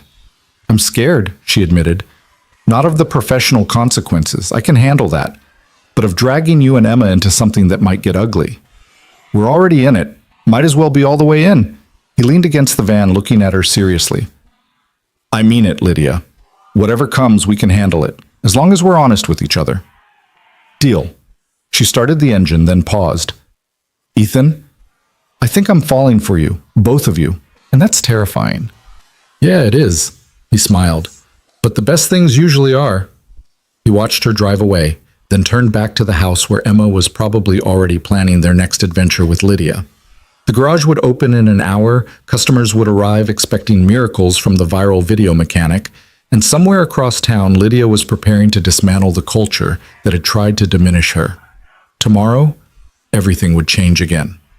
But today, standing in the morning sun with the memory of Lydia's kiss still warm on his lips and his daughter's laughter drifting from the house, Ethan Brooks felt something he hadn't experienced in years. Hope. Real, substantial, dangerous hope that the future might hold something better than he dared to imagine. He went inside to find Emma, to tell her that yes, Lydia would be back soon, and to prepare for whatever Monday would bring. Monday morning arrived with the weight of inevitability. Ethan was under a Honda Civic, hands deep in an oil change that should have been routine but felt surreal given everything else happening in his life, when Danny burst into the garage with his phone held high like a torch. Boss, you need to see this. Ethan rolled out from under the car, wiping his hands on a rag already stained beyond redemption. What now? Crosstech just dropped a statement. It's everywhere. Danny thrust the phone at him, and Ethan found himself staring at a press release that had gone live 20 minutes ago. The headline was simple and devastating. Crosstech CEO announces major corporate restructuring following discrimination incident. Ethan's stomach dropped as he read. Lydia hadn't just cleaned house, she'd demolished it. Marcus Chen and 7 other employees terminated for creating a hostile work environment. A new chief diversity officer position created and filled. Mandatory accessibility training for all staff. a $10 million fund established to support disability advocacy organizations. And at the center of it all, a detailed account of the cafe incident, carefully worded but unmistakable in its implications. She really did it, Danny breathed. She actually burned it all down. Ethan kept reading. The statement included quotes from Lydia, measured but fierce, talking about corporate responsibility and the cost of looking away. It mentioned the viral video without naming him directly, but anyone who'd seen it would make the connection instantly. And at the bottom, a line that made his breath catch. This company will be a place where dignity is non-negotiable, where accessibility is foundational, and where every employee, regardless of ability, is valued for their contributions, not judged by their differences. Your phone's been ringing non-stop, Danny said. I didn't want to bother you, but it's been like 15 different numbers in the last 10 minutes. Ethan pulled his own phone from his pocket and found exactly what he'd expected. A flood of calls from media outlets, from numbers he didn't recognize, from people who wanted statements and reactions, and pieces of a story that was no longer just about a cafe confrontation, but about corporate accountability and systemic change. He ignored all of them and dialed the one number that mattered. Lydia answered on the first ring, her voice tight with barely controlled emotion. You saw it. I saw it. Are you okay? I don't know yet. The board meeting was... She paused, and he could hear voices in the background, the bustle of activity. Contentious. 3 board members called for my resignation. I reminded them I control 51% of voting shares and they can resign if they don't like my decisions. And did they? 2 of them. I'll have their replacements by end of day. Her voice softened. Ethan, I'm sorry. I know this puts you back in the spotlight. Your name's not in the statement, but people are already connecting the dots. I knew this was coming. We talked about it, remember? Talking about it and living it are different things. Then I guess we're both learning. He could hear Danny fielding a phone call in the office, his voice polite but firm in declining comment. How bad is it going to get? Bad. Marcus is threatening a lawsuit. Several other terminated employees are claiming wrongful termination. My PR team is fielding hundreds of media requests, and the think pieces... She laughed without humor. Everyone suddenly has opinions about whether I'm being too harsh or not harsh enough, whether this is genuine reform or performative activism. What do you need from me? The question seemed to surprise her. What do I need? Yeah, how can I help? What would make this easier for you? Lydia was quiet for a moment, and when she spoke again, her voice was thick with emotion. Just keep being you. Keep showing up. Keep reminding me why I'm doing this. I can do that. We both can. Emma's already planning your next visit, by the way. Something involving a science project and possibly glitter. I'm terrified. That got a real laugh. Tell her I wouldn't miss it. They talked for a few more minutes, Lydia filling him in on the logistics of the restructuring, the timeline for implementation, the interviews she'd agreed to do.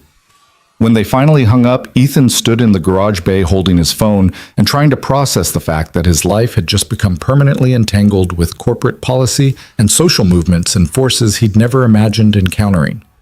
The rest of Monday was chaos. News vans appeared outside the garage by noon, reporters hoping for comments from the man who'd inadvertently sparked a corporate revolution. Ethan declined every request, directing them to official statements from Crosstech and closing the bay doors when they became too persistent. Customers who'd come for oil changes and tire rotations found themselves navigating a media circus. Some annoyed by the disruption, others thrilled to be adjacent to the story. By the time Ethan picked Emma up from school, the story had evolved. Op-eds were appearing in major newspapers. Disability advocates were praising Lydia's actions while corporate consultants questioned the wisdom of such dramatic restructuring. Social media was predictably divided, with some celebrating the accountability and others accusing Lydia of overreaction. Emma climbed into the truck, backpack slung over one shoulder, and immediately asked, "Is Lydia in trouble?" Ethan's hands tightened on the wheel. "Where did you hear that?" Sophie's mom was talking about it at pickup. She said Lydia fired a bunch of people and now everyone's mad. Emma's face was worried, the same expression she'd worn when explaining her mother's absence to friends. "Is she okay?" "She's fine, Bug. She's making some changes at her company, important changes. And sometimes when you do the right thing, People get upset about it. Because the right thing is hard? Because the right thing often means people have to face consequences they'd rather avoid. Emma processed this, chewing her bottom lip the way she did when thinking deeply. The people she fired, were they the ones from the cafe? The mean ones? Some of them. Good. They deserved it. Her voice was fierce, protective. Nobody should be mean to Lydia. She's nice and she makes you smile and she knows about dinosaurs.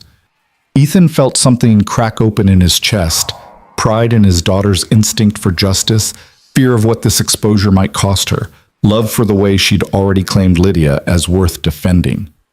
She'd appreciate you saying that. Can I call her? I want to tell her it's okay that people are mad because she did the right thing, and that's what matters. Let's wait until tonight. She's probably really busy right now. But Emma's words stayed with him through the afternoon, through the customers who wanted to talk about corporate responsibility more than their transmission problems, through the moment when Danny pulled him aside and asked seriously whether they needed to hire security. It's getting weird, boss. People showing up just to take pictures. That guy this morning who wanted to know if you were planning to sue Crosstech for emotional distress. The woman who tried to get me to confirm whether you and Lydia are actually dating, or if it's just good PR. Danny looked worried. This is beyond what we can handle ourselves. I'll talk to Lydia.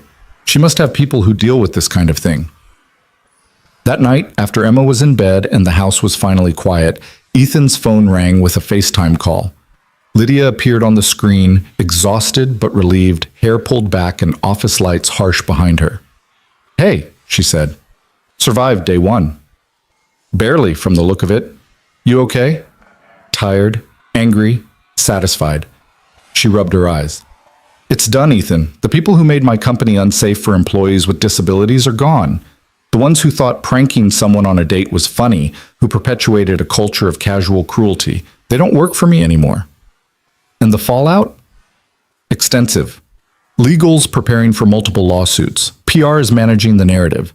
I've got interviews scheduled for the rest of the week with outlets that actually care about accessibility issues rather than just drama. She looked directly at the camera. But I'd do it again, every single part of it. Good. You should. Ethan settled back on the couch. Emma wants to talk to you, by the way. She heard people discussing it at school pickup and appointed herself your defender. Lydia's expression softened. She's remarkable. She gets it from her father, Ethan said with a grin, echoing Lydia's words from days before. They talked until Lydia's assistant knocked on her office door, reminding her of a call with the new chief diversity officer. After hanging up, Ethan sat in the quiet of his living room and tried to imagine the next few weeks, the next few months. More attention, more scrutiny, more people thinking they had a right to opinions about his life and choices. But underneath the apprehension was something steadier, the certainty that Lydia had done what needed doing, that integrity mattered more than comfort, that some battles were worth fighting even when the cost was high. The week unfolded in a blur of interviews and think pieces and hot takes. Lydia appeared on morning shows, giving measured but passionate explanations of her decisions. The cafe video resurged, analyzed frame by people who suddenly understood it as the catalyst for corporate accountability. Ethan's garage became a landmark, people driving past slowly with phones raised, the mechanic who'd sparked a movement through simple decency. By Friday, Ethan had stopped reading the comments. They ranged from supportive to vicious, with everything in between: speculation about his relationship with Lydia, questions about his qualifications to date a CEO, think pieces about class and disability, and whether their relationship was performative or genuine. None of it mattered as much as the reality of their conversations, the late-night FaceTimes when Lydia was exhausted but determined, the way Emma asked about her every day with casual expectation that she was now part of their lives. Saturday brought relief in the form of normalcy. Lydia arrived at noon, having cleared her schedule of everything except spending time with the people who'd somehow become essential in 3 weeks. Emma met her at the door with a detailed itinerary involving the Science Museum, lunch at the diner, and an evening movie marathon. I have plans, Emma announced. Important plans. You have to come with us. I wouldn't dream of missing it, Lydia said seriously, and Emma beamed. The Science Museum was everything Emma had promised. interactive exhibits on everything from dinosaurs to space exploration to the human body. Emma dragged them from display to display, her enthusiasm infectious, her questions endless. Lydia engaged fully, asking her own questions, encouraging Emma's curiosity, treating her observations as valuable contributions. Ethan watched them together, his daughter and this woman who'd arrived in his life through a setup designed to humiliate them both, and felt the future reshaping itself around this new configuration. Family wasn't just him and Emma anymore. It was expanding to include someone who saw them both clearly and chose them anyway. At lunch, while Emma was distracted by the jukebox, Lydia reached across the table and took Ethan's hand. "Thank you for this, for letting me be part of your world. Thank you for wanting to be, for not deciding we're too complicated or too much work. You're not work, Ethan. You're—" She paused, searching for words. "You're the first real thing I've had in years. You and Emma both. Everything else in my life is negotiations and strategy and maintaining appearances. But this," she gestured between them, encompassing the diner and Emma and the life they were building. "This is just real." "It is," he agreed. "Messy in public and more complicated than either of us planned, but real. I can work with real."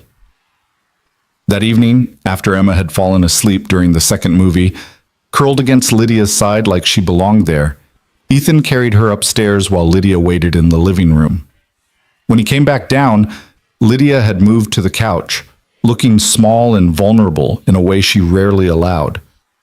"She's asleep before the hero's journey even starts," Ethan said, settling beside her. "Every time." "She had a big day." Lydia leaned into him and Ethan wrapped his arm around her shoulders, feeling her relax against him. "Thank you for today. I needed it more than I knew." "Rough week?" "Beyond rough, but productive.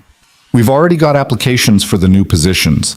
The accessibility audit of our headquarters building revealed dozens of issues we're fixing immediately. The training program starts Monday." She was quiet for a moment. "And I keep seeing comments from people, employees at other companies, people with disabilities who face discrimination, saying that watching me take action gave them courage to speak up too. That's incredible. It's terrifying. I never wanted to be a symbol or a movement. I just wanted to run my company according to my values. Sometimes the personal becomes political whether we want it to or not." Ethan pressed a kiss to her temple. "But you're handling it. Better than handling it, you're changing things. We're changing things. You started this, remember? By staying when everyone expected you to leave. I'm pretty sure you finished it by actually holding people accountable." Team effort, then. They sat in comfortable silence, the kind that felt earned rather than awkward. Then Lydia spoke, her voice tentative in a way it rarely was. "Ethan, where do you see this going? Us, I mean. Because I need to know, is this just something nice we're trying out, or are we building towards something more permanent?" He'd been expecting this question, or something like it. The intensity of the past few weeks had compressed what might normally take months into a handful of days. They'd been forced to make decisions about trust and commitment faster than either would have chosen. "Honestly, I can see this going as far as we're willing to take it. I can see Emma with a mother figure who actually shows up. I can see us building something that matters. Not just a relationship, but a life."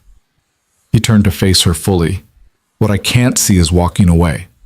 Not now, not after seeing how well you fit with us." Lydia's eyes were bright. "I keep waiting for the other shoe to drop. For you to realize that dating me means constant attention and scrutiny and complications. For Emma to decide I'm not worth the disruption to your lives. Emma thinks you're the best thing to happen to us since the discovery of chicken nuggets, and I—" He took a breath. "I'm falling in love with you, Lydia. Have been since you laughed at my carnival ride story and looked at me like I was worth knowing. So if you're asking whether I'm in this, the answer is yes, completely." She kissed him then, deep and honest and full of everything she couldn't quite say yet. When they broke apart, she was smiling through tears. "I love you too, both of you, and that's absolutely terrifying because I've spent years protecting myself from exactly this kind of vulnerability." "Good thing you're brave then." "Good thing I've got you to be brave with." They stayed on the couch long after the credits rolled on the forgotten movie, talking about the future in concrete terms now. how they'd navigate their very different worlds, what it would look like to merge their lives more fully, when Lydia might meet Ethan's parents, and when he might navigate the corporate events that came with dating a CEO. It was practical and romantic simultaneously, planning a life while acknowledging the obstacles they'd face. "My mother's going to love you," Ethan said at one point. "She's been on my case for years about finding someone who challenges me intellectually. You're going to be her favorite instantly." "What about your dad?" "He'll want to know if you can fish. It's his measure of character." "I can't fish." "We'll work on it. It's basically just sitting quietly by water anyway. Emma and I can teach you." Lydia laughed, the sound light and unguarded. "A family of fishers? Never thought that would be my life." Is it though? Your life, I mean. Are we? She looked at him, steady and certain. "Yeah, you are. You absolutely are." The weekend ended too quickly, as good things always do. Sunday brought the reality of Monday looming, of returning to their separate worlds while trying to maintain the connection they'd built.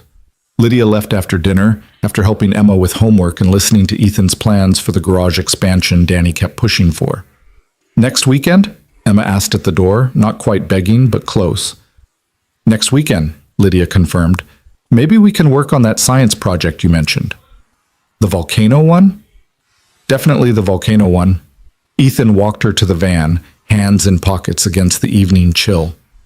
"Thank you for being here, for showing up even when I'm sure you had 100 other demands on your time.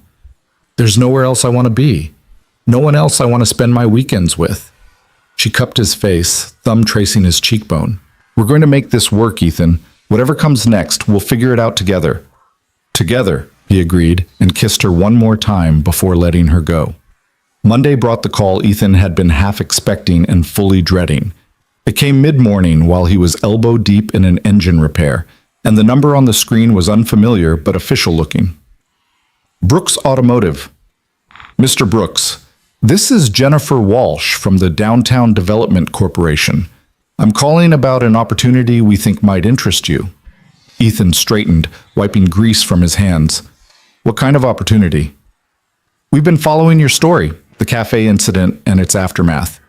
The attention your garage has received has been remarkable, and we think there's potential to expand your operation significantly. We're prepared to offer very favorable financing for a larger facility, more equipment, additional staff.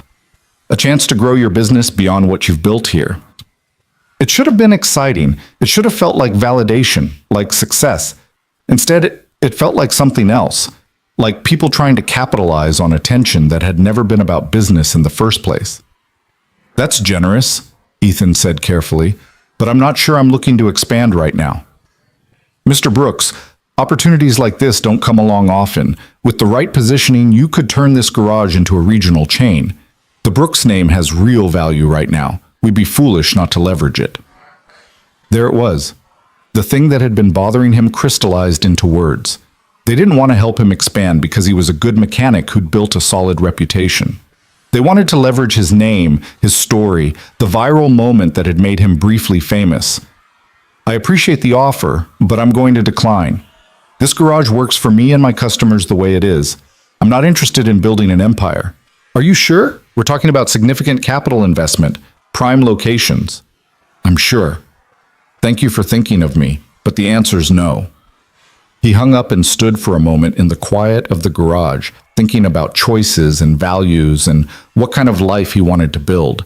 Not empire, he realized, just something honest and sustainable and true to who he was. Danny appeared from the office.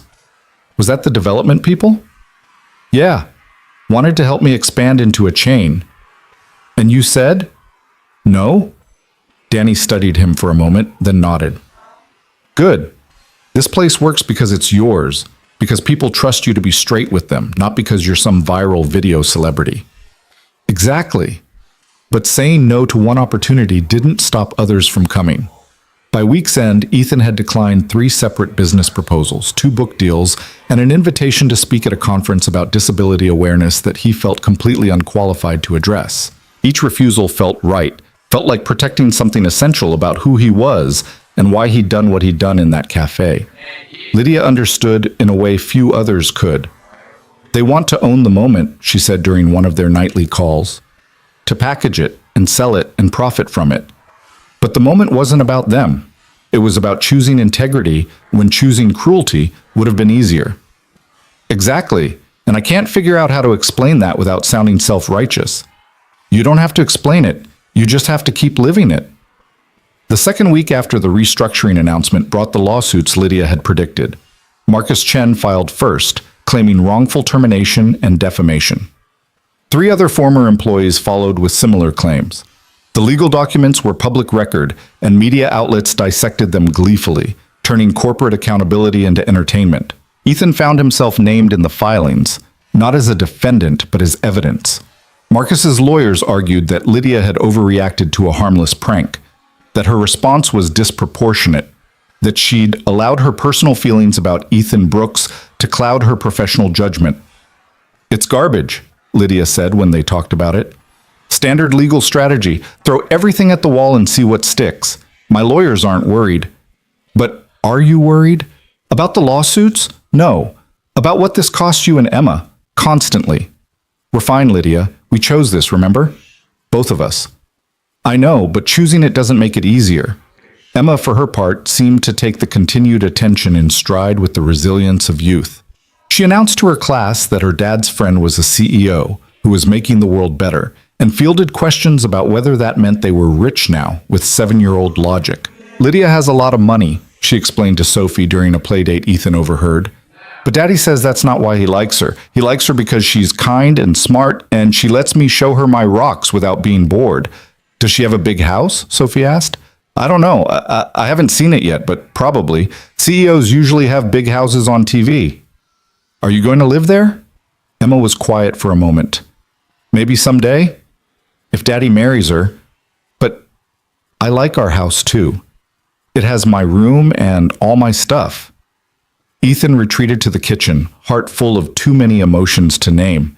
Emma was already imagining a future that included Lydia permanently, was already working through the logistics of blended families with the practical mindset that made her uniquely herself. That Friday, Lydia arrived with news that shifted everything again. She walked into the garage where Ethan was finishing up with a customer, waited patiently while he processed the payment, then followed him into the office. "I need to tell you something," she said without preamble. "Something good, but also complicated." Ethan leaned against his desk. "Okay." "The restructuring, it's working better than I hoped. The new training program is getting incredible feedback. We've already seen a measurable increase in employee satisfaction scores. The accessibility audit led to changes that are making the workplace better for everyone, not just people with disabilities." She was smiling, genuinely happy. "And the best part, 3 competitors have reached out asking about our training materials. They want to implement similar programs." "That's incredible, Lydia." "It is. It means the cafe incident, as horrible as it was, led to actual systemic change. Not just at Crosstech, but potentially across the industry." She took a breath. "But there's more. I've been asked to testify before a Senate committee about workplace accessibility. They're considering new legislation, and they want to hear from someone who's actually implementing these changes." Ethan processed this. "When?" 3 weeks. In Washington. It's a huge opportunity to influence policy at a federal level." "Then you have to do it." "I want you there. You and Emma both. I know it's a big ask, taking time away from the garage, disrupting Emma's school, but She looked at him intensely. "I need you there. Not for show, not for optics. Just because you've been part of this from the beginning, and I want you there for what might be the most important moment of my professional life." Ethan didn't hesitate. "We'll be there. Whatever you need." Lydia's relief was visible. "Thank you. Thank you for not making me do this alone. You're not alone. Not anymore. That's what this is, remember? We're building something together." She kissed him then, deep and grateful, and Ethan thought about how far they'd come from that cafe, from the cruel setup that had somehow led to this, a relationship built on trust and shared values and the determination to show up for each other even when it was hard. 3 weeks felt simultaneously too long and too short to prepare for Washington, for Senate committees and federal legislation, and the next chapter of a story that had started with a simple choice to stay when leaving would have been easier. But as Ethan held Lydia in the quiet of his office, listening to Danny handle the garage outside and knowing Emma was home with her homework probably half finished, he felt ready for whatever came next. They'd faced viral videos and corporate restructuring and lawsuits and public scrutiny. They'd figure out Senate testimony too, together. The flight to Washington left at 6 in the morning, which meant Emma was awake at 4:30, too excited to sleep and vibrating with questions about airplanes and the Capitol and whether she'd get to see the dinosaur exhibits at the Smithsonian. Ethan packed their bags while she talked, checking off mental lists and trying not to think about the fact that in less than 24 hours, Lydia would be testifying before Congress about policies that could affect millions of people. Lydia met them at the airport, looking polished and professional in a way that still caught Ethan off guard sometimes. The CEO version of the woman who'd laughed at his carnival ride story and played dinosaurs on Emma's bedroom floor. She'd arranged first-class tickets, which Emma announced was fancy but kind of boring because the seats are just bigger, with 7-year-old pragmatism. The flight was smooth, Emma's nose pressed to the window for most of it, cataloging clouds and landscape features with the detailed observation she brought to everything. Lydia worked on her tablet, reviewing testimony notes and responding to emails, but her free hand found Ethan's halfway through, fingers lacing together in silent solidarity. "Nervous?" he asked quietly. "Terrified, but ready." "You're going to be incredible. You know this stuff better than anyone." Knowing it and articulating it under questioning are different things. She glanced at Emma, then back at him. "Thank you for being here, for bringing her. It helps more than you know." Where else would we be? The hotel was downtown, sleek and corporate, the kind of place where everyone moved with purpose and spoke in hushed, important tones. Emma was fascinated by the elevator, by the view from their adjoining rooms, by the fact that there were mints on the pillows and a menu for ordering breakfast to your room. "This is like a movie," she whispered to Ethan as they unpacked. "Are we really going to watch Lydia talk to senators tomorrow?" "We really are." "Will she be on TV?" "Probably. The hearing is public." Emma's eyes went wide. "My teacher is going to flip. Sophie's going to be so jealous." That evening, after Emma was asleep in the connecting room and Lydia had run through her testimony for the 4th time, Ethan found her on the balcony of her suite, staring out at the illuminated monuments scattered across the city. She'd changed into comfortable clothes, hair down, the professional armor set aside for the moment. "Can't sleep?" he asked, joining her. "Too much in my head. The testimony, the questions they might ask, whether I'm actually qualified to be influencing federal policy." She leaned into him when he wrapped his arms around her from behind. "What if I mess this up? What if I say the wrong thing and it damages the cause instead of helping it?" "Then you'll have said the wrong thing while trying to do the right thing, which is still better than not trying at all." Very philosophical for midnight. "I have my moments." He pressed a kiss to her temple. "But seriously, Lydia, you've already proven you can create change. Crosstech is a model now. Other companies are following your lead. The Senate asked you to testify because you've demonstrated that this works. You're not theorizing about what might help. You're showing them what does help. And what if they don't care? What if this is just theater, checking a box so they can say they listen to stakeholders? Then you'll have spoken truth anyway. And the people watching who do care, the ones who've been fighting for accessibility their whole lives, they'll know someone with power is using it to advocate for them." Lydia turned in his arms, looking up at him. "When did you get so wise?" "Emma. She asks the hard questions and doesn't accept easy answers, forces me to think clearly. She's extraordinary. You both are." They stood on the balcony for a long time, holding each other against the cool night air and the weight of tomorrow, until exhaustion finally outweighed anxiety and sleep became possible. The hearing was scheduled for 10 o'clock in the Dirksen Senate office building, which meant they arrived at 9 to navigate security and find their seats. Emma wore her nicest dress, the one saved for school photos and holiday dinners, and carried a small notebook she'd decorated with dinosaur stickers, determined to take notes on the proceedings. "Why?" Ethan had asked that morning. "Because this is history, Daddy, and I want to remember it." The hearing room was smaller than Ethan had imagined. wood-paneled and formal, with senators arranged in a semicircle and witnesses at a table facing them. Lydia sat with two other advocates, a disability rights attorney and a technology accessibility consultant, looking calm despite the tension Ethan knew she was carrying. Emma sat between Ethan and Danny, who'd insisted on flying out to support them, notebook open and pencil ready. Around them, the gallery filled with journalists, advocates, cross-tech employees who'd taken personal days to attend, and people whose lives had been shaped by inaccessible spaces and discriminatory policies. The chairman called the hearing to order, and Ethan watched Lydia straighten in her chair, watched her transform into the CEO who dismantled a toxic corporate culture and built something better in its place. Her opening statement was powerful and personal, weaving her own experience with broader policy implications. She talked about the accident that had changed her life, about rebuilding identity and independence in a world designed for people whose bodies worked differently than hers. She talked about the cafe incident without naming names, framing it as emblematic of casual cruelty that went unchallenged too often.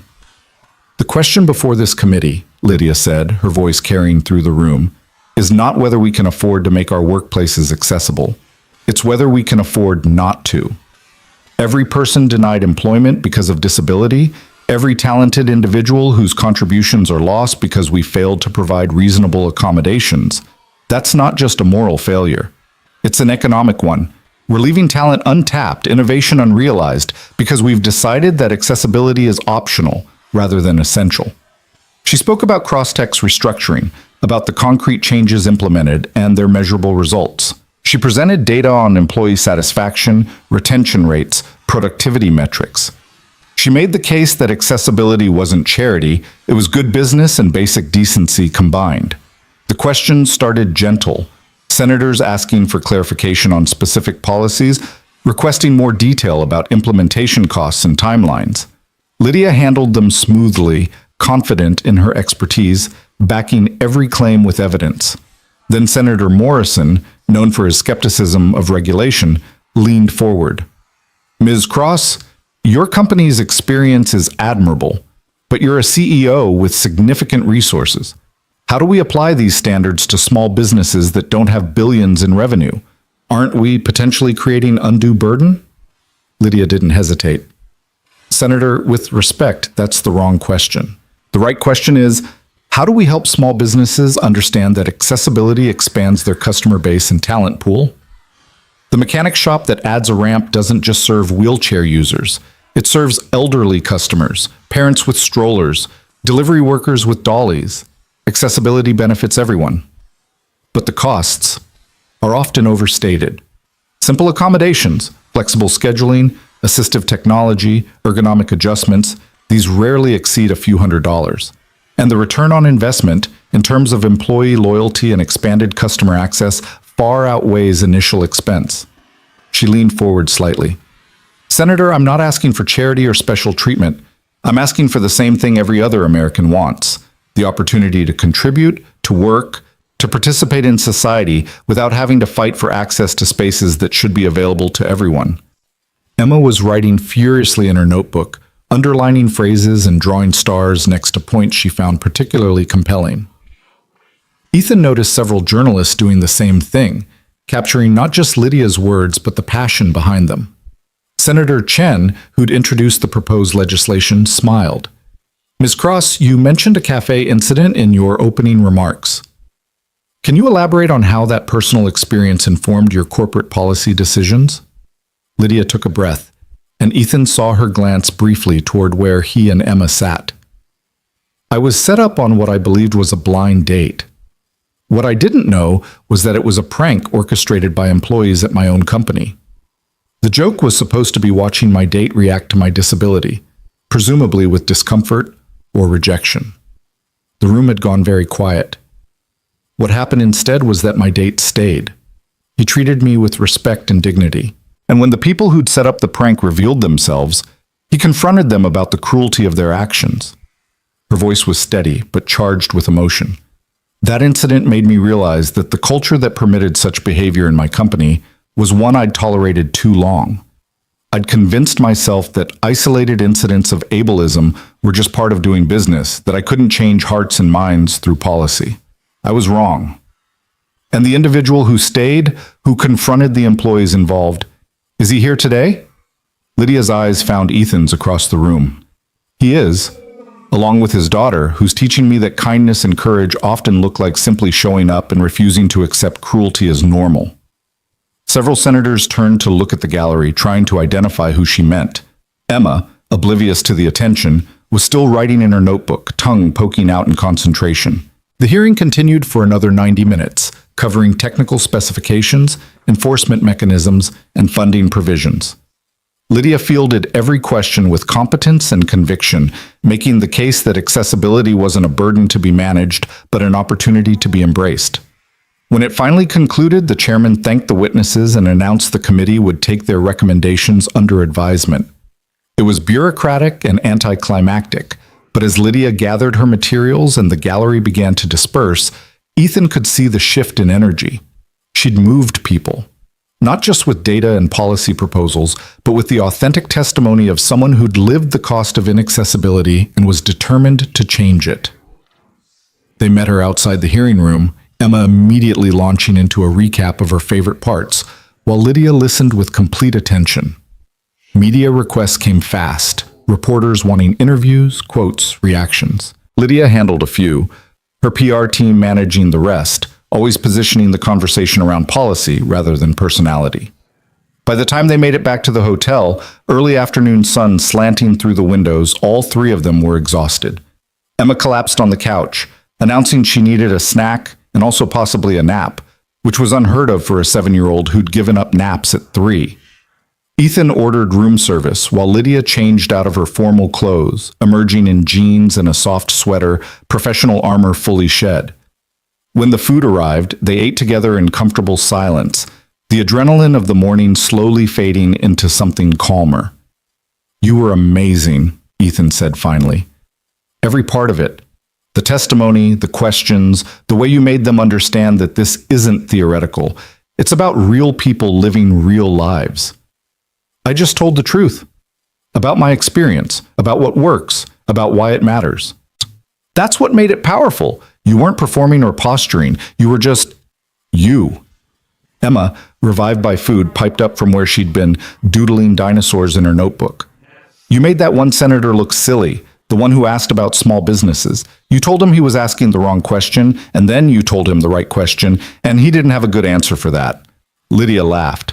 "You were paying very close attention."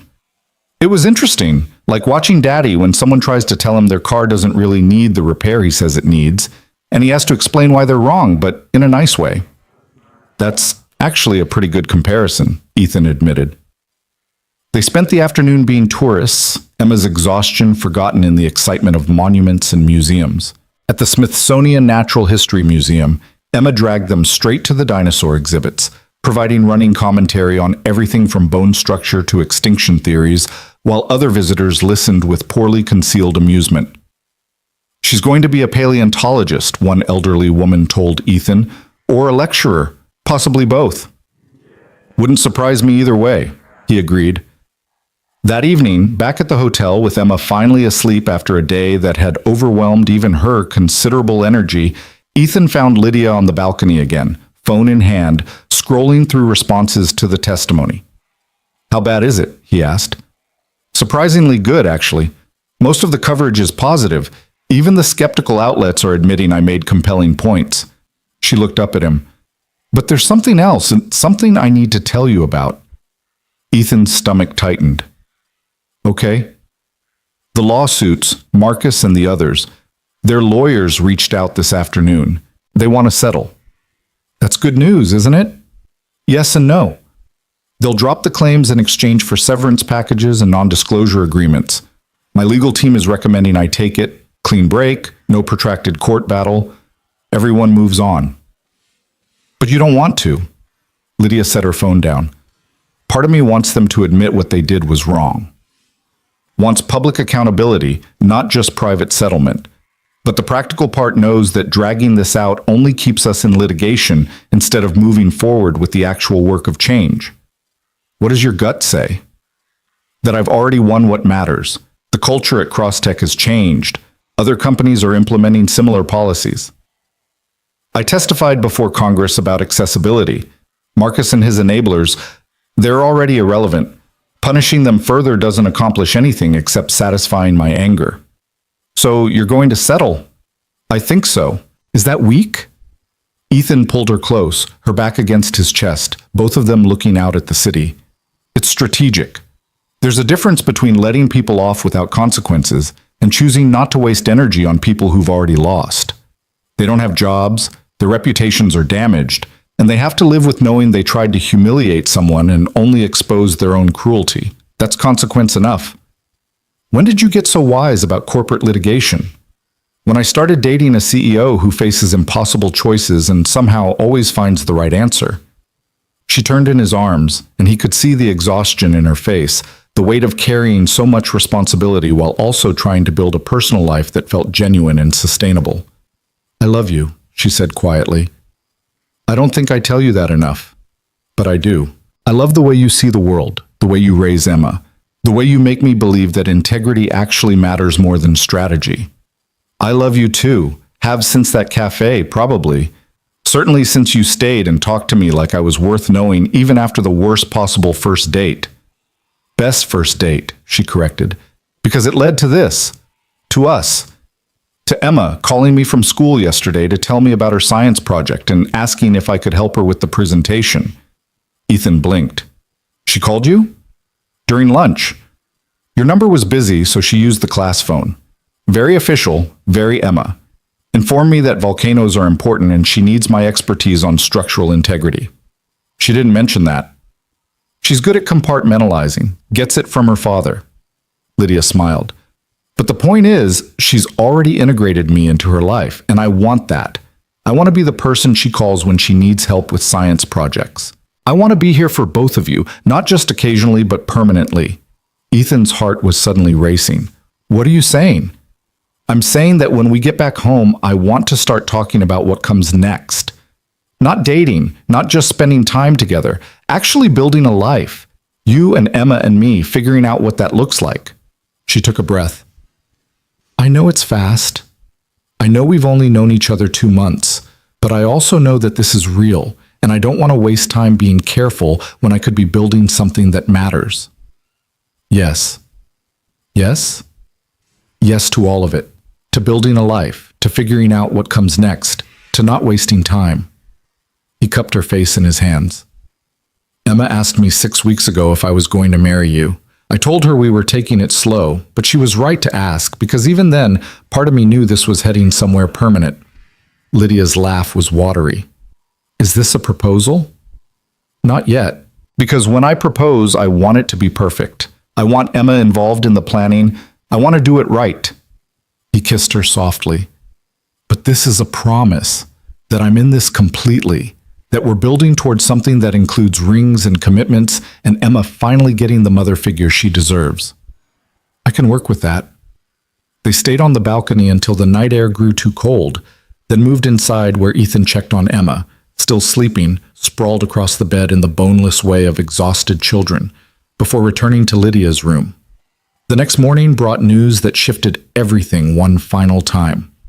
Ethan was making coffee in the small kitchenette while Emma watched cartoons and Lydia checked her phone when she suddenly went very still. What is it? He asked. The cafe video, the original one from the security cameras. Someone leaked it, the full version, not just the 42 seconds that went viral. Ethan felt ice in his veins. How bad? It's not bad, it's... She turned the phone toward him, and he saw himself walking into the cafe, saw Lydia by the window, saw the entire interaction play out. The conversation, the laughter, the moment when the prank was revealed. His confrontation with the blonde woman and her friends. And then, after they left, the tender moment when he'd asked Lydia to stay, when they'd chosen to continue the date despite everything. It's beautiful, Lydia said softly. It shows the whole truth. Not just the confrontation, but the connection. The way we actually talked to each other, listened, chose each other. The video was already being shared widely, the comments sections filling with people responding to the fuller context. The narrative was shifting again. Not just about standing up to bullies, but about the genuine relationship that had formed despite the cruelty, about choosing connection over comfort. Emma wandered over, curious about their focus on the phone. "Is that you and Lydia, when you first met?" "It is," Ethan confirmed. "You look happy. Even when those women were being mean, you looked happy to be there." She studied the screen seriously. "That's how I know it's real. Because you chose to be happy even when it was hard." Out of the mouths of 7-year-olds came wisdom that adults spent lifetimes learning. The flight home that afternoon felt different than the one to Washington, lighter somehow, despite everything they were carrying back with them. The testimony had gone better than hoped. The lawsuits would settle. The full cafe video had reframed the narrative yet again, this time in a way that felt true rather than exploitative. "What happens now?" Emma asked as the plane taxied toward their gate. "Do things go back to normal?" Ethan and Lydia exchanged glances, and he saw his own thought reflected in her eyes. There was no going back to normal because normal had fundamentally changed. "I think we build a new normal," Lydia said, "one that includes all of us figuring out what our life looks like together." "Like a family?" "Exactly like a family." Emma considered this, then nodded with satisfaction. "Good. I've always wanted a bigger family, and you're good at helping with homework." The weeks that followed were full of quiet transformations. The Senate committee passed the accessibility legislation with bipartisan support, citing Lydia's testimony as instrumental in building consensus. Crosstech continued implementing changes that were becoming industry standard, with 3 major competitors announcing similar initiatives. Marcus's lawsuit settled quietly, the terms confidential but the outcome clear. He and the others involved had accepted responsibility and moved on. There were no winners in that story, just consequences absorbed and lessons hopefully learned. At the garage, Ethan finally agreed to modest expansion. Not a chain, not an empire, just a second bay and 2 additional mechanics to handle the increased business that had become sustainable rather than viral. Danny was promoted to manager, handling scheduling and customer relations, while Ethan focused on the complex repairs he loved most. And through it all, Lydia was increasingly woven into the fabric of their lives. She came to Emma's school events, helped with homework that exceeded Ethan's 8th grade math skills, joined them for Saturday morning pancakes and Sunday evening movies. She introduced Emma to her company's engineers, who patiently explained accessibility technology to a 7-year-old with 1,000 questions. She taught Ethan to navigate corporate events without feeling like an imposter, while he taught her to fish with the patience required for someone who'd never sat still by water just waiting. 6 months after the cafe incident, on a Saturday morning that started with pancakes and ended with Lydia helping Emma build a model volcano, Ethan pulled out the ring he'd been carrying for 3 weeks. Emma knew. They'd picked it out together, Emma insisting on a stone that was interesting but not too fancy, because that was Lydia's style. They were in the backyard, Emma's volcano successfully erupting in a fountain of baking soda and vinegar, while Lydia laughed with delight. Ethan caught his daughter's eye, and she nodded with the gravity of someone holding an important secret. "Lydia," Ethan said, and something in his tone made her turn from the volcano, made her see Emma's barely contained excitement and his own nervous determination. "Yes?" "6 months ago, I walked into a cafe for what I thought was a simple blind date. What I found instead was someone extraordinary, someone brave and brilliant and determined to make the world better, even when the world fought back." He took her hand, feeling it tremble slightly. "You've become essential to our lives, to Emma's life and mine. You've shown us what it means to choose courage over comfort, integrity over convenience, and I want, to choose you. Every day, permanently." He dropped to one knee, aware of Emma bouncing beside him, barely containing her enthusiasm. "Lydia Cross, will you marry me?" Lydia was crying, nodding before he'd even finished the question. "Yes, absolutely yes." Emma erupted in cheers, throwing her arms around both of them and nearly knocking Ethan over in her enthusiasm. "Can I be in the wedding? And can we have a dinosaur cake? And can I call you Mom?" Lydia pulled back from Ethan long enough to look at Emma seriously. "You can absolutely be in the wedding. We'll discuss the dinosaur cake. And yes, you can call me Mom if that's what feels right to you." "It feels right.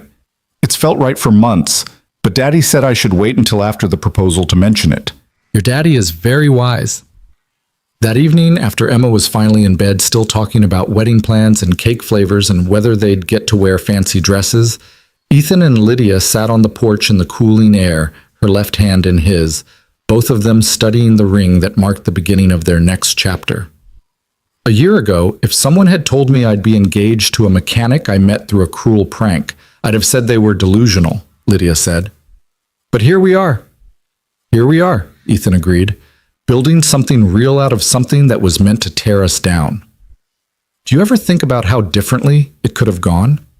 If you'd left that cafe, if I'd given up on connection, if we'd let their cruelty define the moment instead of choosing something better. Sometimes.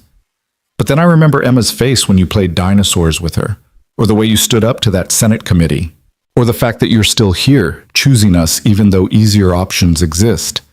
He pulled her closer. We could spend forever thinking about alternate timelines. I'd rather spend it living this one. Good answer. The wedding happened 4 months later in the backyard where Ethan had proposed, small and intimate with just family and close friends. Emma served as junior bridesmaid, wearing a dress she'd helped design and carrying a bouquet that included her favorite flowers and Lydia's. Danny stood as best man, making a toast about how the best thing that ever happened to his boss was someone setting him up to fail, because failure opened doors that success never could. Ethan's mother cried through the entire ceremony, then cornered Lydia afterward to tell her she'd always wanted a daughter and was thrilled to finally get one. His father, true to form, asked when they could all go fishing, which Lydia promised would be soon. The Crosstech employees who attended brought gifts that were practical and thoughtful. Kitchen equipment from people who understood that Lydia could barely cook, books about blended families, a donation to the accessibility advocacy organization that had been Lydia's passion project for years. They treated Ethan not as the CEO's mechanic husband, but as the person who'd seen their boss's worth when others tried to diminish it, and that respect felt earned rather than obligatory. The cafe video, both versions, had long since faded from viral relevance, but its impact remained in the accessibility standards Crosstech had pioneered, in the federal legislation it had helped inspire, in the countless conversations it had sparked about dignity and worth and choosing kindness over cruelty. A year after the wedding, Lydia opened the Dignity Initiative, a foundation focused on workplace accessibility and disability rights, funded by her personal wealth and managed with the same fierce competence she brought to everything. The cafe that had been the site of that original confrontation became the foundation's headquarters, transformed from a place of humiliation into a space dedicated to advocacy and change. Emma, now 9, had strong opinions about the foundation's logo and insisted on being involved in the youth outreach program they were developing. She gave talks at her school about accessibility, using her experience watching Lydia navigate the world to teach her peers about empathy and inclusion. She was still obsessed with dinosaurs, but now that obsession extended to accessibility in museums and public spaces because she'd learned from her parents that caring about something meant working to make it better. Ethan's garage thrived, not because of viral fame, but because of the reputation he'd built for honesty and quality work. He trained young mechanics, teaching them not just technical skills, but the integrity that made a business sustainable. Some of his employees were people with disabilities who'd struggled to find work elsewhere, and Ethan took satisfaction in knowing his shop modeled the principles Lydia advocated for. On the second anniversary of their first meeting, they returned to that cafe, now the foundation headquarters, for a quiet moment together. The space had been transformed, made fully accessible, decorated with photos from their journey and testimonials from people whose lives had been changed by the work growing out of that awful, perfect day. "Do you ever regret it?" Lydia asked, standing in the spot where Ethan had first sat down across from her. "The attention, the scrutiny, the way your whole life changed because you chose to stay?" Ethan looked at her, his wife, his partner, the woman who'd taken Emma's hand that morning and helped her with homework before they left. He thought about the family they'd built, the changes they'd helped create, the life that had emerged from a moment of choosing integrity over comfort. "Not even a little bit," he said. "Every difficult thing that came from that choice led to something better. To us, to this, to Emma having the mother she deserves, and me having the partner I didn't know I needed. We did good, didn't we? Taking something meant to hurt us and turning it into something that helps others. We did great. and we're not done yet. Emma called from across the room, wanting to show them the new accessibility display she'd helped design. They went to her, the three of them standing together in the space where cruelty had tried to define them and kindness had won instead. Outside, the city moved on with its usual rhythm. But here, in this transformed space with its history and hope woven together, Ethan Brooks and Lydia Cross stood with their daughter and understood that the best victories weren't the ones that made headlines. They were the quiet triumphs of showing up, choosing integrity, and building something meaningful from the moments when the world expected you to fail. They'd started with a blind date designed to humiliate. They'd built a family, changed corporate culture, influenced federal policy, and created a foundation dedicated to dignity and access.